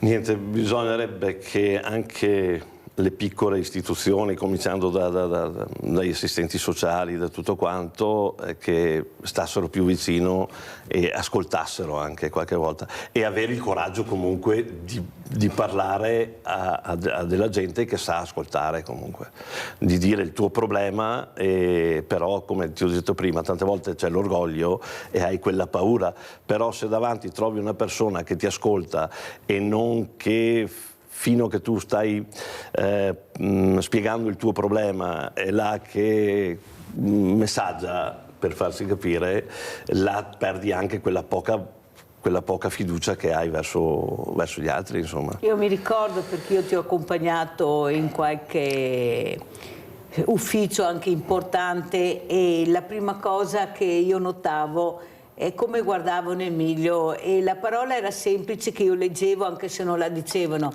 guarda che se vuoi soldi hai sbagliato porta. Ecco, questo era il succo del discorso che io ho vissuto. Invece lui aveva bisogno proprio di questo, di un supporto che non era neppure grande per andare avanti. Ragazzi, cosa dite di queste situazioni che avete sentito, ecco, da Stefano? Tralasciamo l'ultimo consiglio, facciamo finta di non averlo sentito, che è meglio così, però la realtà è quella che ha descritto lui: state attenti perché avete il nemico dietro l'angolo, all'improvviso potete perdere anche quel know-how che avete, perché è facile anche scivolare. Prego ragazzi, chi risponde per primo sia a quello che ha detto Stefano che a quello che ha detto Emilio? Prego. Allora, sì, ognuno è nella propria barca, e la tempesta se arriva bisogna affrontarla, e purtroppo le barche non è che hanno il teletrasporto da una all'altra, quindi per il concetto stesso che molte volte sei abbandonato a te stesso, anche dalle associazioni, dalle banche, da questo e da quell'altro, bisogna sempre tutelarsi, e ovviamente non è facile, come ha detto anche Stefano, ci si può ritrovare in situazioni critiche anche senza volerlo, o anche pensando di aver fatto tutti i passi giusti per evitarle. Purtroppo adesso non ho questa tipologia di esperienza, quindi non mi sento di dare un giudizio o un pensiero da questo punto di vista, perché potrebbe essere errato. E invece per quanto riguarda anche il fatto delle tassazioni e altre cose che vanno a gravare poi sulla vita aziendale, effettivamente comunque bisogna considerare che il socio di maggioranza di tutti è sempre al proprio fianco quando c'è da richiedere, e non c'è mai quando c'è da invece donare, diciamo in questi termini. Veronica? Sì, credo anch'io quello che ha detto Bruno, e aggiungo che per fortuna è che molti non li conoscono, ci sono dei professionisti che quando ci sono queste tipologie di problematiche, quindi dei commercialisti piuttosto che supporti commerciali ad hoc appunto per queste tipologie, basterebbe trovarli, conoscerli prima di tutto e seguirli, farsi dare dei consigli da loro. Senti Veronica, quanto importante è avere anche un'associazione di categoria che ti segue e ti supporta? Io vedo che ci sono dei cambiamenti anche nelle associazioni di categoria, quello che riesco a capire è che c'è molto più ascolto rispetto a una volta, anche loro non è che possono risolvere e che abbiano la bacchetta magica, ma almeno hanno quell'ascolto che è dovuto. Prego Veronica. In realtà noi non abbiamo esperienza da questo punto di vista, nel senso che appunto siamo iscritti a Confartigianato ma non frequentiamo e non abbiamo mai avuto supporti piuttosto che interesse da parte loro, quindi per il momento non... Ma anche le notizie stesse che rilasciano comunque sono di interesse vago, comunque di poco pratico, ecco. Cioè, non si può attuare nella praticità molte volte. Per la nostra, ad esempio, specifica condizione. Poi magari ci sarà anche chi riesce a sfruttare questi canali. Però ecco, è importante quello che dici, Bruno. Essere strutturati e conoscere per poter appunto sfruttare questi canali di associazioni. Perché sarebbe anche utile, come hai detto tu, che capissero le realtà che hanno nel territorio, perché ognuno di voi è una realtà a sé. L'importanza anche, come hai detto tu, di non essere dei fantasmi come imprenditori, anche se sei un piccolo intenditore, ma che puoi diventare anche un'eccellenza del territorio. Prego Emilio. Sì, infatti anche questo, cioè dare anche ai piccoli imprenditori, dare la possibilità di allargarsi, di sviluppare le loro idee e tutto quanto, e questo dovrebbe essere fatto, però anche le associazioni, prima i grandi, dopo i medi e se va bene i piccoli, insomma. Cioè dovrebbe esserci più unione, diciamo, sì, tra associazioni e piccoli imprenditori, sì, anche se sono piccoli, ma sono sempre un imprenditore, anzi come fanno questi ragazzi sono anche un'eccellenza, perché facciamo delle cose che se non le facessimo noi non ci sarebbero. No. Questa creatività premiarla per una cosa del genere, però io sto vedendo anche altre realtà di giovani, piuttosto di essere premiate, gli mettono tanti bastoni tra le ruote e questo blocca tanti giovani a sviluppare quello che magari hanno delle idee buone, delle buone cose da fare, insomma. E da insegnare. Anche perché qualcuno può imparare. Sì. Abbiamo Daniele da Verona. Ciao Daniele. Sì, ciao, buongiorno. Intanto solidarietà al signore ascoltatore, perché io lo facevo anch'io non da imprenditore ma da dipendente, quindi capisco bene tutta la problematica. Poi diciamo, quando fai mesi di 350-360 ore al mese, penso che il signore lì, vicino a lei, sappia qualcosa, da dipendente ovviamente, non percependo niente di più ma bensì paga mensile, nel tempo si arriva ad avere un bel arresto cardiaco, si finisce in mezzo a una strada morti, poi si fa il suo bel iter di recupero, pacemaker, defibrillatori, visite e sopravvisite, insomma, come sa bene magari il suo ospite. Conosco bene, diciamo così, anche la parte diciamo così, di imprenditoria veneta o italiana, anche da dipendente, perché stando stato a contatto con il del lavoro, si riesce a percepire anche tutta la problematica connessa, però purtroppo la burocrazia, secondo me, è un derivato dal nostro essere proprio come italiani e veneti. Cioè siamo già noi burocrati di noi stessi e di conseguenza le istituzioni e tutto quello che ne compete, la conseguenza secondo me del caso, ecco, quindi le difficoltà ci sono per tutti. Poi il discorso delle banche, le banche come tutti fanno i loro interessi.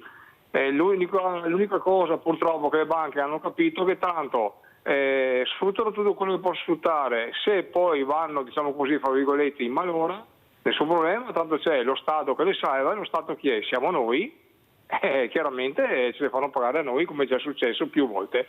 Grazie, buona giornata. Daniele, sei in linea? Daniele?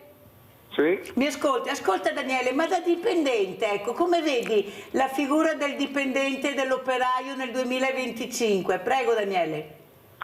Beh, allora, secondo me è una nota positiva la danno proprio i giovani al giorno d'oggi per cambiare il vecchio sistema che purtroppo sono caduto dentro anch'io, voglia o non voglia. Cioè lavorare a testa bassa continuamente finché non succede quello che succede. Però proprio grazie ai giovani che giusto o sbagliato ognuno lo pensa come vuole, però hanno dato come si può dire, una forte svolta per quanto riguarda sì lavorare, ma bisogna anche vivere, bisogna avere una vita, bisogna avere degli hobby, bisogna avere qualcosa. Quindi giustamente quando io sento parlare di giovani d'oggi non voglio lavorare, no, dico che è giusto lavorare ma anche godersi un po' la vita. Grazie caro Daniele. Sentiamo anche come ci saluta, anzi come rispondono e come ci salutano Veronica e Bruna. Vai Veronica, allora come commenti questa telefonata e come ci saluti? Beh, sicuramente è bello lavorare se piace il proprio lavoro e comunque se c'è voglia di riscatto, però giustamente c'è anche lo spazio poi personale e altrimenti si arriverebbe a un livello appunto di saturazione nel quale non c'è neanche più voglia di fare il proprio, per cui sicuramente c'è da ritagliarsi uno spazio, anche se piccolo, ma per godersi la vita, godersi la famiglia e per condividere appunto magari anche la passione che abbiamo noi. Come ci saluti Veronica? Che messaggio vuoi lasciare? Beh, intanto auguro una buona Pasqua e auguro di fare tante grigliate a tutti i veneti. Grande Veronica, sentiamo Bruno Francesco come commenta e come ci saluta. Allora, condivido che bisogna trovare un equilibrio tra lavoro e vita. Sicuramente questo equilibrio è dato poi dagli obiettivi che una persona si pone, e gli obiettivi non sono invariabili, nel tempo possono cambiare e quindi bisogna saper prendere poi le curve durante la strada, durante il percorso, che ti permette di rimanere in carreggiata. Grazie a Veronica De Bona, grazie a Bruno Francesco Bisoldi, è stato con noi. Sentiamo come ci saluta il nostro Emilio Zago. Niente, spero che la burocrazia diminuisca un po' e che lasci spazio a questi bravi ragazzi qua che sono volenterosi, che hanno voglia di fare. Gli faccio anche i complimenti a questi ragazzi qua. Auguro a tutti una buona Pasqua e sentiamo invece la telefonata di Adriana e poi vi saluto. Vai Adriana. Buongiorno a tutti. Ha dato un cattivo messaggio, però quello che ha parlato di Nero. Io sono in una famiglia che è di artigiani. Mio marito non ha mai ha lavorato 40 anni, si fa sempre qualcosa di nero, ma non pensare che il nero ti faccia vivere quando sei in pensione. Lui ha versato tutti i contributi che doveva versare e noi viviamo tranquilli, nel senso che non ci manca da mangiare. Ecco. Il nero per me non ha pro, nel senso, hai capito Mirella? Sì. Grazie Adriana, allora non nero, facciamo le cose in regola, invece il messaggio di Adriana da Crocetta. Grazie ai miei ospiti, pubblicità.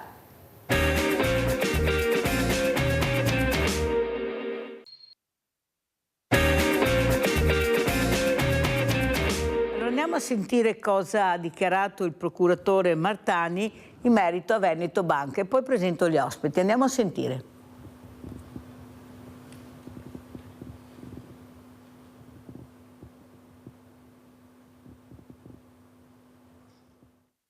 Gli effetti e l'ufficio ha esercitato l'azione penale nei confronti di 10 degli amministratori. E sono infatti 10 le richieste di rinvio a giudizio formulate dalla Procura trevigiana con l'accusa di bancarotta fraudolenta aggravata, e tra i nomi ci sono ancora l'ex amministratore delegato Vincenzo Consoli, più volte descritto come l'uomo solo al comando, e l'ex presidente Flavio Trinca. 2 le posizioni minori di cui è stata chiesta invece l'archiviazione. Si tratta del terzo filone della maxi inchiesta sul crack di Veneto Banca. Il primo, centrato sul reato di ostacolo alla vigilanza, è arrivato in Cassazione. Il secondo, quello sui reati di truffa, è finito su un binario morto causa prescrizione a fine 2023. Spauracchio quello della prescrizione che non dovrebbe ripetersi stavolta. La bancarotta fraudolenta infatti è aggravata dal danno patrimoniale di rilevante entità, così come previsto dalla legge fallimentare, tutt'altro che un dettaglio. La contestazione di questa aggravante porta il massimo della pena edittale da 10 a 15 anni e porta anche i termini di prescrizione da 10 anni a 15 che con la interruzione si alzano di un ulteriore quarto e quindi a mio parere pone questo processo al riparo dal rischio prescrizione. La bancarotta fraudolenta è stata quantificata in 320 milioni di euro e a provocarla sarebbe stata l'erogazione di prestiti senza garanzie a soggetti definiti amici. Quanto all'udienza preliminare dovrebbe tenersi entro la primavera. Lì si capiranno due cose: la prima, se saranno richiesti e concessi riti alternativi; la seconda, la costituzione di parte civile. Vista la tipologia di reato, non sarà possibile per i risparmiatori truffati, che però potrebbero rivalersi sulla figura del liquidatore. Se il liquidatore recupera dei soldi con la soluzione di parte civile, questi vanno a far parte dell'attivo e nell'attivo poi c'è la ripartizione fra i vari creditori in base anche alle regole di priorità che ci sono nelle ripartizioni degli attivi fallimentari. La parola passa dunque al giudice per l'udienza preliminare. Faldoni su faldoni, frutto di un lavoro meticoloso portato avanti senza soluzione di continuità dal PM Massimo De Bortoli, ormai prossimo a ricoprire l'incarico di procuratore a Belluno. Uno sforzo titanico a fronte di risorse magre, magrissime. Questa procura è decisamente sottodimensionata rispetto al carico di lavoro che un territorio come quello della provincia di Treviso produce. Quindi lei continua a chiedere più rimborso? Continuo a chiederlo, ma le speranze sono basse. E saluto Patrizio Miatello, presidente Associazione Gellino da Onare, di essere con noi, che commenterà questo servizio, e saluto anche Paolo Battistini, referente Associazione Italiana Vittime della Strada. Ciao Paolo, tutto bene? Buongiorno, salve Mirella, salve. Bene, allora partiamo proprio da Patrizio Miatello. Allora, abbiamo sentito il procuratore Martani, cosa aggiungi, come vuoi commentare quello che hai sentito? Prego Patrizio.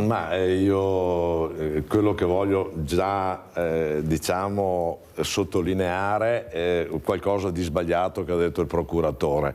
Non si può illudere qualcuno di prendere qualcosa con le costituzioni civili, perché quando dice questo, diciamo, qualcuno fa questa dichiarazione, illude i soci risparmiatori a prendere qualcosa. No, zero.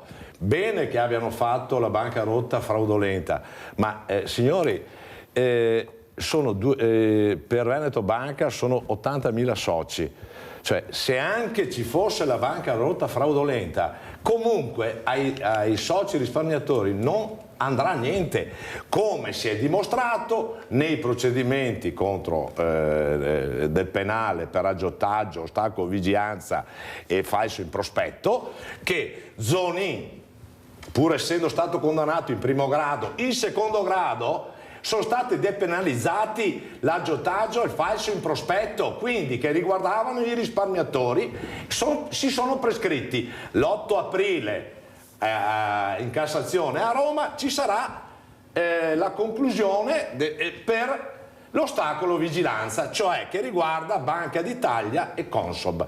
E i risparmiatori sono stati sbeffeggiati ed è d'ora di finirla, perché la realtà è giusto fare come noi abbiamo partecipato con le costituzioni civili, ma noi abbiamo messo una persona perché si sapeva che non rimanevano i soldi. Ora adesso ci sono le insinuazioni al passivo che tanti 41.000 risparmiatori hanno fatto. Tenete presente che quella insinuazione al passivo, anche per chi è stato ammesso come chirografo, è chiaro, ma fin dall'inizio, che nessuno si doveva illudere di portare a casa soldi.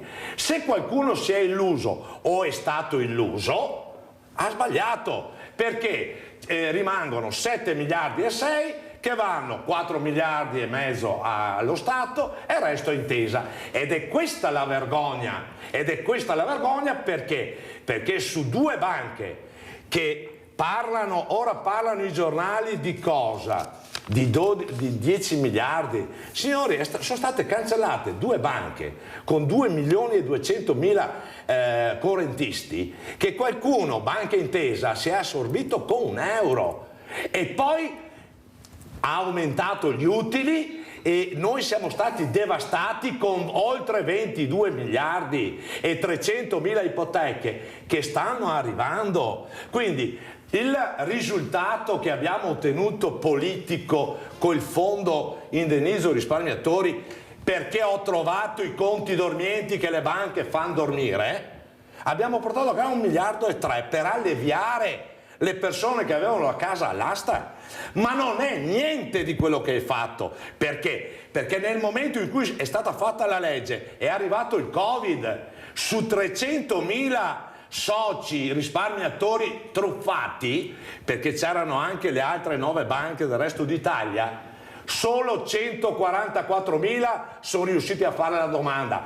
Ma c'era il Covid, febbraio 2020, giugno 2020, 156.000 persone non hanno fatto tempo a fare la domanda.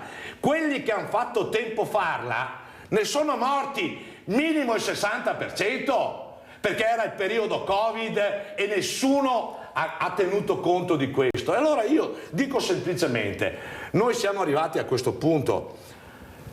Chi ha preso il 40% che è stato alleviato è l'inizio. Chi non ha preso niente, è giusto che questo governo faccia un nuovo fondo di ristoro integrale che vada a riparare tutti i danni, perché se i liquidatori delle 2 banche hanno ammesso una parte dei soci in chirografo e poi ha escluso prima del 2013 chi aveva acquistato, è un cortocircuito che va contro lo Stato. Quindi qua c'è sempre il gioco dei 3 carte, no? Tanto chi viene ammesso in chirografo non prende niente, però è vittima. Quindi tu Stato che hai giocato il gioco dei 3 carte con Bruxelles, Commissione Europea, con BCE e il governo all'epoca che c'era del governo Renzi, avete fatto il gioco dei 3 carte, avete cancellato tutti i sacrifici delle persone. La legge lo avete visto che non funziona, perché alla fine, se ci sarà anche qualche condanna a Zonin per ostacolo a vigilanza, ne ha solo merito Banca d'Italia, che ha controllato quando? Nel 2013 ha controllato. Fermo Miatello, perché abbiamo una telefonata, se no cade la linea. Giulia da Venezia, vai Giulia. Sì, Mirella, ciao, buongiorno a tutti e anche ai tuoi ospiti che hai là, anche il presidente Miatello. E allora, Mirella, volevo dire che dove erano i controlli, Mirella? Perché ho sentito tante volte il presidente della regione a dire che andava tutto bene, va tutto bene, e però, Mirella, se andava un povero imprenditore a chiedere qualcosa perché era messo male, non gli davano niente, oppure se gli davano c'era una grande usura, Mirella, che c'è. E invece gli amici degli amici, che specialmente i politici, che sono anche, loro sono anche scontati quando chiedono i soldi alle banche. E allora volevo dire, Mirella, dove vuoi che andiamo a finire se siamo ridotti in questo modo nel 2025, quando 8 secoli fa Sant'Antonio andava nelle carceri perché prestavano i soldi, non erano più in grado di pagare, li mettevano in carcere. E ha sempre detto che l'usura non verrà mai perdonata, Mirella, sicché che si rendino conto quello che stanno facendo. E ti ringrazio, Mirella, per tutto quello che fai. Vi saluto tutti, vi auguro una buona giornata. Ciao Mirella. Grazie cara Giulia. Allora saluto anche Paolo Battistini, referente Associazione Italiana Vittime della Strada. Anche lui sta facendo una guerra assieme a questa grande presidente, a Giuseppina Cassaniti, che salutiamo, per cercare di mettere in sicurezza il territorio, le persone, una comunità attiva che si sta muovendo. Allora andiamo a vedere cosa succederà sabato all'Odissea con questa raccolta di firme per l'airbag obbligatorio da portare in Europa. Andiamo a sentire, poi sentiamo Paolo Battistini.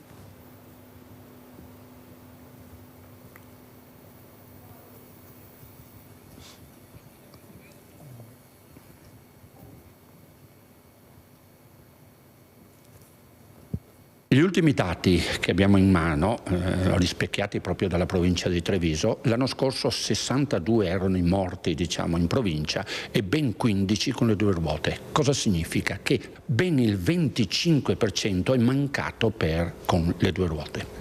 Un incidente mortale su 4 ha visto come vittima un centauro, e questo nonostante l'infinita serie di campagne di prevenzione e sensibilizzazione contro l'alcol e stupefacenti per chi si mette al volante, ma anche l'uso del telefonino mentre si guida. Infatti oggi più che mai i motociclisti convivono quotidianamente con le disattenzioni dei conducenti di altri veicoli, e la caduta o l'impatto in corsa è la causa principale della mortalità sulle due ruote.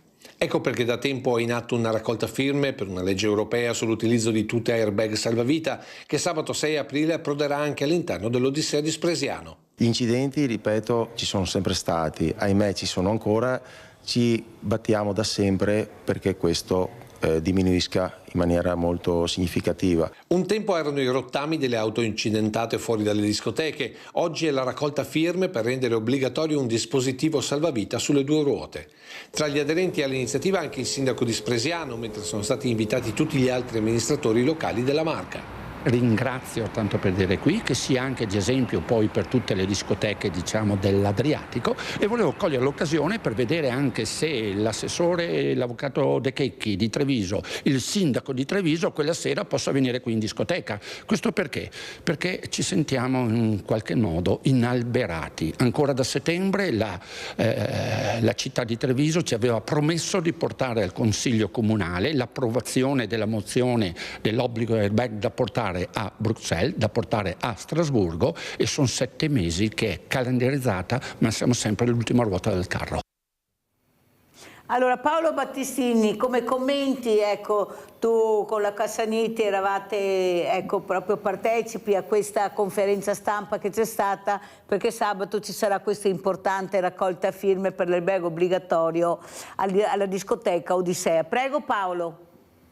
Allora ecco, sarò presente anch'io alla discoteca, darò una mano a Dan per questa raccolta firme, diciamo, per le bag. Sono stati elencati dei dati che posso confermare che l'incidentalità, la mortalità dei motociclisti, ho qua davanti a me dei dati del sabato e domenica, andiamo dal 20 al 30% di motociclisti che rimangono vittime, per cui è un problema molto molto molto grave e che bisogna affrontare. Il sistema dell'obbligo dell'airbag è una soluzione perché, diciamo, salva le vite.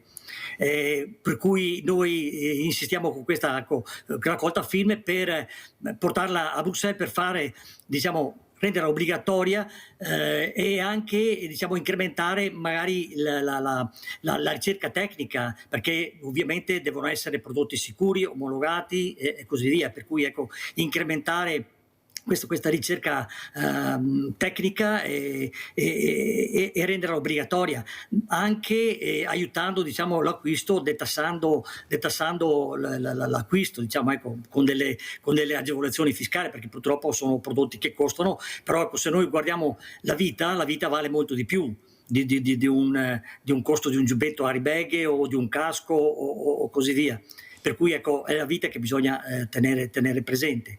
Senti, ecco, Paolo, è uno sforzo che dobbiamo... Paolo, scusa, devo correre perché sai che il tempo è tiranno. Sì. Prima abbiamo parlato con un ex autotrasportatore che lui dice: prima di metterti alla guida ce n'è di strada da fare, intanto devi imparare, devi salire sul mezzo, capire come funziona, ecco, ma mi sembra che qualcuno non ascolti. Siamo sicuri poi che questi ragazzi, queste persone che acquistano queste motociclette siano in grado veramente di guidarla? Perché io vedo delle cose assurde, già facciamo fatica con quelli che guidano la macchina, pensate sulle due ruote quanto pericoloso è. Che dati ci dai? Cosa vuoi dire, Paolo Battistini? Allora, naturalmente la moto è un mezzo più pericoloso perché ha meno equilibrio, non è protetto dalle lamiere della macchina, per cui è molto più pericoloso. D'altronde anche i motociclisti fanno parte degli utenti vulnerabili. Logicamente ci vuole anche una tecnica, una modalità di guida più attenta, diciamo, no? Perché i pericoli sono più evidenti. È logico che portare una moto non è come portare una macchina, e per cui ci vorrebbero anche dei corsi molto più specifici a modo nostro, perché logicamente le difficoltà sono differenti. D'altronde si vedono in strada diverse purtroppo situazioni che fanno rabbrividire, e sono i motociclisti della domenica, come si chiamano, come li chiamiamo noi, e magari indossano le ciabattine, indossano i pantaloncini corti durante l'estate senza nessuna protezione di giubbotti e così via, e questi rende ancora più pericoloso, perché andare a sbattere sull'asfalto, basta solo strisciare sull'asfalto senza pantaloni protettivi, logicamente è come una grattugia, sono ferite che poi non si rimangono più. E per cui ci vorrebbe un'istruzione più migliore. Già con l'avvento del patentino, dai 14 anni in su, le cose sono migliorate per i ragazzini che portano i motorini. Ecco, per cui bisognerebbe pensare anche un po' ad una istruzione anche per le moto più pesanti. Certo, abbiamo Bruno da Padova. Vai Bruno.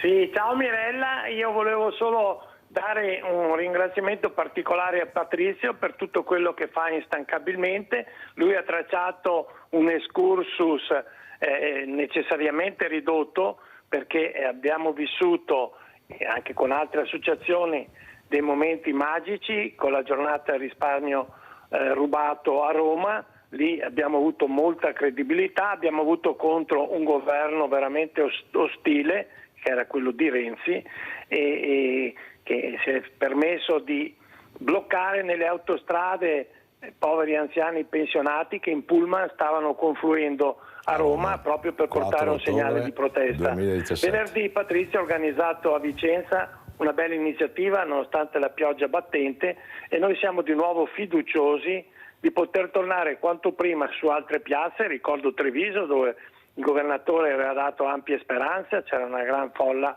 di truffati, perché l'importante è ricordare che siamo truffati, non speculatori come Baretta e soci per molto tempo ci apostrofavano. Quindi torneremo a Treviso, mi ha garantito Patrizio, e dopo di nuovo sarà la spedizione a Roma, perché la vicinanza del voto qui nel Veneto dovrebbe essere di stimolo per capire che c'è stata tutta una macchinazione politica alla fine, altro che autonomia. Hanno tolto il sangue del territorio, che erano le popolari venete, per non parlare delle altre banche in giro per l'Italia. E poi le popolari esistono ancora, quella di Bari c'è, le BCC dovevano essere soppresse, ci sono ancora, quindi la colpo gobo l'hanno fatto sulle due popolari del Veneto, che di fatto sono state mangiate da Intesa, il cui motto è nessuna intesa con intesa, perché quella è stata veramente una presa in giro. Il procuratore di Treviso intervistato pare una brava persona, e evidentemente se non ha le risorse, ma almeno si impegna. Dobbiamo pensare che il predecessore ha fatto il valzer dei fascicoli da Treviso a Roma, di nuovo a Treviso, attendendo l'arrivo della prescrizione. Ma anche lì il grande mitico Consoli aveva tra i suoi consulenti niente meno che la moglie del procuratore, quindi figuriamoci che interesse aveva lui a mandare avanti sollecitamente le carte. Qui non si tratta di carenze di personale, si tratta di un patto scellerato alla base per non far vedere la luce a questi truffati. Grazie Bruno, devo andare avanti, se no non ce la faccio. Sentiamo Miatello, questa sicurezza non solo stradale, uno pensa di andare in banca, di mettere i soldi al sicuro, ma mi hanno proposto di fare queste cose, invece in banca ormai sarebbe utile di andare col commercialista fra poco. Prego. Allora vabbè, a Bruno ringrazio per la telefonata, ricordo che oggi qui da Mirella ho sempre lanciato dei messaggi importanti. Allora, la manifestazione del risparmio rubato verrà fatta l'11 aprile, venerdì 11, ore 18, Loggia dei Cavalieri del risparmio rubato. Attenzione, lo dico... Dove? A Treviso. A Treviso. Quindi Loggia dei Cavalieri del risparmio rubato, Loggia Cavalieri 11 aprile. 11 aprile ore 18. Vi aspetto aspetto tutti, perché quello che è successo alle banche venete, come ricordava la signora Giulia, che è una vergogna, la gente dovrebbe niente, perché il sistema finanziario, bancario, assicurativo non ha imparato niente, Banca d'Italia non ha imparato niente, Consob non ha imparato niente, perché si stanno continuando a replicare situazioni che vanno nelle spalle delle gente a portargli via soldi. Siamo pieni di truffe e andiamo avanti. No, bisogna dire stop. Non se la possono cavare chi ha fatto i giochi delle tre carte con 40% di soldi che qualcuno ha individuato nei conti dormienti che le banche continuano a far dormire. Ecco, il danno che è stato fatto ai soci vittime delle banche deve diventare l'esempio per il sistema bancario, cioè il 100% integrale con rivalutazione interessi, perché se è vero come è vero che una persona non ha pagato una rata di 300 euro nel 2015 e gli arriva adesso, non ha pagato l'ultima rata di un mutuo a Banca Popolare di Vicenza, gli arriva adesso un recupero crediti, provate a dire di quanti soldi, ammesso che lui ha la ricevuta che gli ha pagati i 300 euro, 18.000 più 22.000 euro di decreto ingiuntivo, perché siccome non ha pagato i 300 euro, e allora io faccio un appello al governo Meloni. Guardate che quello che è stato il passato, voi non potete dire è passato, attenzione, troppo comodo. Al nuovo presidente della commissione inchiesta banche, attenzione, guardiamo il futuro, ma il passato non può essere dimenticato, perché ci sono oltre metà delle persone che non hanno preso un centesimo. Di quelle persone che hanno preso il 40%, tanti non l'hanno preso o limitatamente ai 100.000 euro. Ci sono persone che avevano messo via eredità dal nonno, dal bisnonno, che aveva i titoli su Veneto Banca e Popolare Vicenza per importi di 600.000 euro. Questi hanno preso col limite dei 100.000, hanno preso il 18%, no il 40%. Questa è una vergogna perché tu, se hai confermato Stato con 5 governi, compreso quello di Draghi, perché ricordiamo che Draghi camminava sulle acque e cammina sulle acque, ma per il sistema bancario, non per i cittadini. Questa è la realtà. Quindi, siccome c'è dentro anche Draghi sui 5 governi, quei soldi che sono stati dati, come abbiamo sempre chiesto noi, fondo di ristoro integrale, più interessi e rivalutazione monetaria. Quello che è normale, perché far passare che le banche cancellate hanno rovinato il nord-est, hanno buttato sulla strada migliaia di persone, suicidi, depressione, famiglie devastate, e poi cosa? Voi pensate di cavarvela col 40% dato a 129.000 persone su 300.000? No, noi da Treviso da Vicenza abbiamo aperto la strada. A Treviso chiamiamo i cavalieri, che sono i nipoti, gli eredi della gente che non c'è più per la sofferenza, eredi, giovani, cugini, fratelli, ma tutti, anche quelli che quando io andavo per i mercati mi dicevano Banca Popolare Veneto, io sapevo, dei speculatori. No signori, perché è stato confermato a 5 governi, era tutta povera gente come lo siete voi, e siamo tutti poveri, perché se passa questo, l'Unione Europea ha già detto e dichiarato che la tendenza è quella di prendere i conti correnti e trasformarli in titoli di investimento. Ma vi rendete conto che noi dobbiamo essere tutti uniti e dire alla politica, al governo Meloni, concentrati un attimo, perché qua c'è la gente che gli stanno portando via le case per la questione del passato e sono 27.000 con 300.000 immobili, ma stiamo scherzando? Paolo Battistini, un'altra guerra, abbiamo sentito, ecco la sicurezza dove sta, questo codice nuovo stradale, cosa ci dici? Anche voi state facendo una guerra proprio per cercare di capire dove si vuole parare. Com'è la situazione dal tuo osservatorio, Paolo Battistini? Avete dei numeri da quando è iniziato questa nuova procedura per fermare le persone e vedere se è tutto in regola?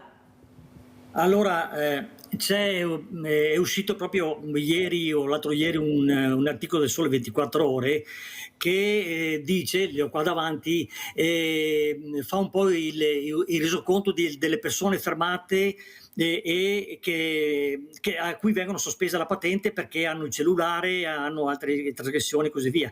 E c'è un aumento, diciamo, rispetto a prima. E quindi voglio dire che la gente continua a trasgredire le norme del codice della strada, anche se è subentrato questo nuovo codice che logicamente non ha cambiato moltissimo, diciamo, ecco. Però ecco, i controlli sono stati molto più frequenti evidentemente e la gente che è stata fermata è stata sospesa la patente e così via. Appunto, ripeto, vuol dire che la gente continua a trasgredire le norme, non sapendo che purtroppo, come sappiamo, trasgredendo qualsiasi norma del codice della strada incorriamo a pericoli e mettiamo, diciamo, in pericolo anche l'incolumità delle altre persone. Ma ecco. Questo omicidio stradale come lo vedi tu? Perché alla fine non riusciamo mica a capire come funziona e per tante persone non funziona. Io ho avuto Barbara che ha perso sia la figlia che la nipote e ha detto 7 anni di galera, questo non ne fa neanche uno, io mi domando dov'è la giustizia. Ma allora a queste persone cosa diciamo? Anche questa è una guerra che subiscono quotidianamente e psicologicamente questi familiari che non vedranno più i loro figli, i loro cari. Tu ne sai qualcosa, Paolo? Prego. Sì, ovviamente ecco, purtroppo ecco, per quanto riguarda l'omicidio stradale le pene sono state aumentate, ma quello che diventa un po' un controsenso è purtroppo che purtroppo vengono date in maniera così abbastanza frequente i patteggiamenti e i riti abbreviati e in questi casi la pena viene diminuita di 1/3, per cui se uno, perché dopo i giudici partono sempre da un minimo della pena, comunque ammettendo che, facendo un caso che uno uccide una persona con un grado alcolico superiore all'1,5%, la pena va da 8 a 12 anni. Capisci che se partono da 8 anni, diminuendo di 1/3 la pena, andiamo a 6 anni. E poi c'è l'appello, c'è il ricorso all'appello, anche in appello c'è anche un'ulteriore diminuzione, perché in appello non possono aumentare le pene, ma possono solo diminuire. E per questo, diciamo, svanisce, diciamo, l'effetto dell'omicidio stradale. Logicamente purtroppo le carceri sono piene e abbiamo la piena comprensione di questo e non si vuole mettere in galera nessuno. Subentra la giustizia riparativa, in questo senso bisogna vedere come viene fatta la giustizia riparativa. Noi non siamo contrari a questo cosa, però deve essere un po', bisogna vedere come viene fatta, diciamo, questa giustizia riparativa. Per cui ecco, al di là di 4-5 anni non vediamo mai nessuno queste pene, ecco, che poi appunto c'è l'appello e quindi va diminuita ulteriormente. Grazie, e questo Paolo. svanisce un po' l'effetto dell'omicidio stradale, non c'è un effetto deterrente, mentre la persona, se noi conosciamo che vicino di casa ha subito una condanna di 7-8 anni o 10 anni, quello che è, e si fa un po' di galera, questo fa pensare, diciamo, no, e purtroppo non è così. Allora, una cosa che non abbiamo detto è, Patrizio Miatello, che riguarda tutte e due la certezza della pena, che non c'è. Ecco, alla fine è questo. Questo è il problema in Italia. L'Italia è il mondo dei balocchi. Noi siamo una potenza perché non abbiamo bisogno di nessuno, però siamo il mondo dei balocchi senza giustizia, perché non c'è la certezza della pena. E questo è il problema, perché anche con le banche non è andato, non andrà in galera nessuno. Sì, vabbè, ci sarà Zonin che forse prenderà l'ostacolo alla vigilanza, forse, ma ci rendiamo conto cosa è successo? Per carità, ovviamente Zonin e Consoli alzo le mani, poverini, non ci si può dire niente, ecco, poverini, nel senso che hanno sempre fatto quello che hanno voluto, hanno sbagliato a mettersi a 90 gradi sicuramente nei confronti di chi ci ha portato via tutto, perché se invece di fare battaglie inutili nel 2011 le due banche venete, quando nelle assemblee di Confindustria invitavano la gente di fare il mutuo per comprare i titoli a garanzia dei castelletti di aziende che adesso di quei 4.000 ce ne saranno 1.000 in piedi forse, quando io ho detto guardate che state facendo un errore. Vabbè, detto questo è il problema, certezza di pena non c'è. La cosa peggiore però, attenzione, sono, e per fortuna ce ne sono pochi, e invito quei pochi che hanno illuso o illudono la povera gente a spendere soldi su cause inutili, di farglieli spendere centinaia di euro, perché questi avvocati, qualcuno, non tutti per fortuna, c'è qualcuno che illudeva e ha illuso e gente ha tirato fuori migliaia di euro su quando sappiamo che la giustizia non funziona, o meglio, o funziona per deterrente. Va bene il deterrente. Tornando ai risparmiatori, faccio l'ultimo appello. Chi ha ricevuto la lettera dei liquidatori, allora, quella lettera, se anche siete stati ammessi al chirografario, ve la dovete tenere, perché quella servirà comunque, perché noi la nuova strada per la resurrezione del risparmio rubato, ristoro integrale, quella servirà come prova della presa in giro che è stata fatta fra i liquidatori, le banche, l'Unione Europea e lo Stato italiano governato da chi era incompetente o ha voluto essere complice. Vediamo se riusciamo a vedere l'avvocato Fadalti in merito proprio al processo Veneto Banca.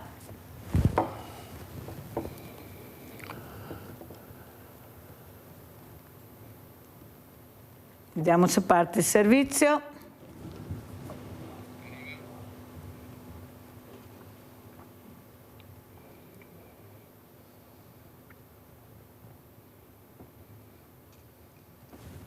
Hanno detto arriva. Arriva. Sì.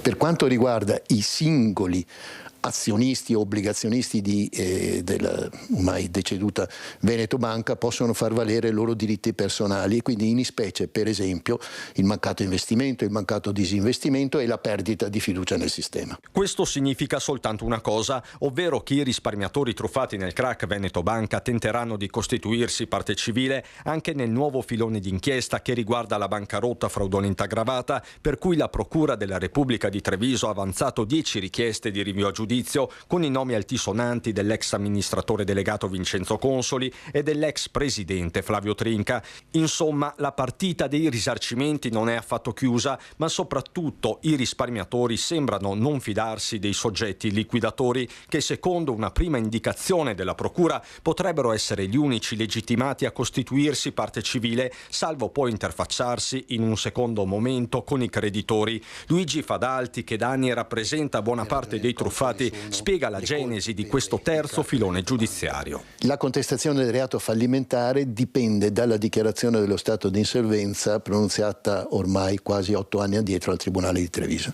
Quella dichiarazione pervenne su richiesta del Procuratore della Repubblica, da me e dai miei assistiti sollecitato.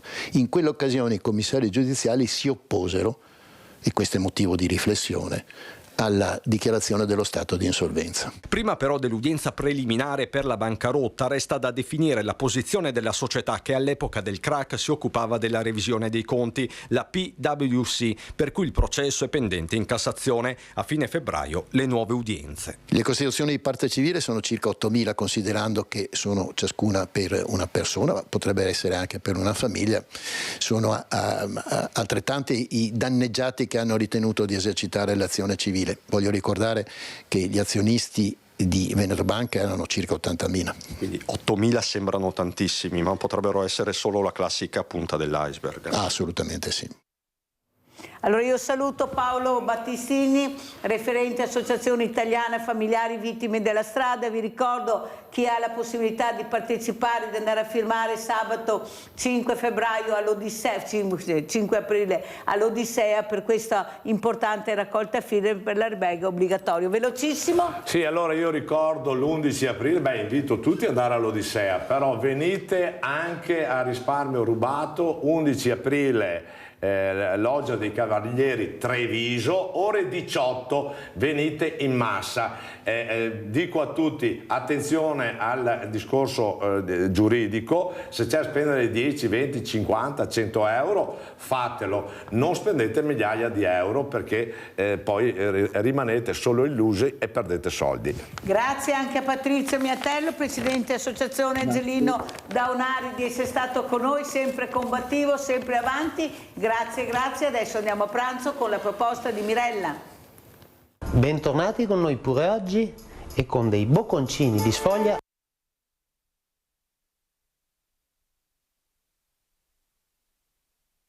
Possiamo aromatizzare questi bocconcini con qualsiasi tipo di spezia che ci aggradi. È un piccolo stuzzichino prima di una cena, oppure un simpatico antipasto, oppure anche uno spuntino pomeridiano adatto per spezzare la monotonia del pomeriggio. Iniziamo con lo stendere la pasta sfoglia e ridurla ad uno spessore di circa mezzo centimetro.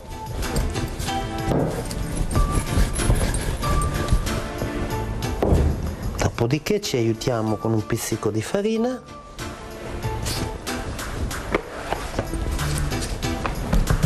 Cerchiamo di portarla allo giusto spessore, dopodiché con l'aiuto di una rotellina tagliadolci gli diamo la forma e il volume che ci permetteranno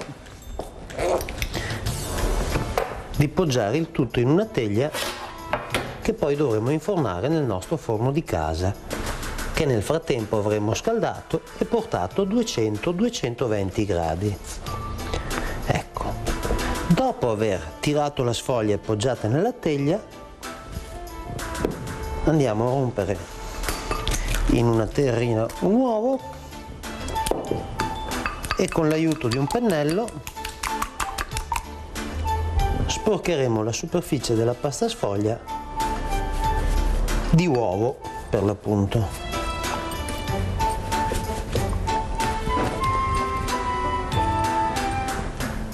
Dopodiché andremo con un pizzico di parmigiano e qui possiamo sbizzarrirci con le nostre spezie. Noi adesso vi facciamo vedere il risultato di un mix dove avremo appunto dei semi di papavero che si trovano normalmente nei negozi e nelle drogherie, un po' di paprika, un po' di curry, dell'origano, dei semi di finocchio. Questo sta un po' a voi. Preparato questo, sempre con l'aiuto di una rotellina, andiamo a preparare dei rettangoli, dei quadrati, dei rombi. Tagliamo la pasta nello spessore e nella misura che più ci piace. Fatto questo, mettiamo il tutto in forno, ripeto, molto caldo, 220 gradi, per circa una decina di minuti.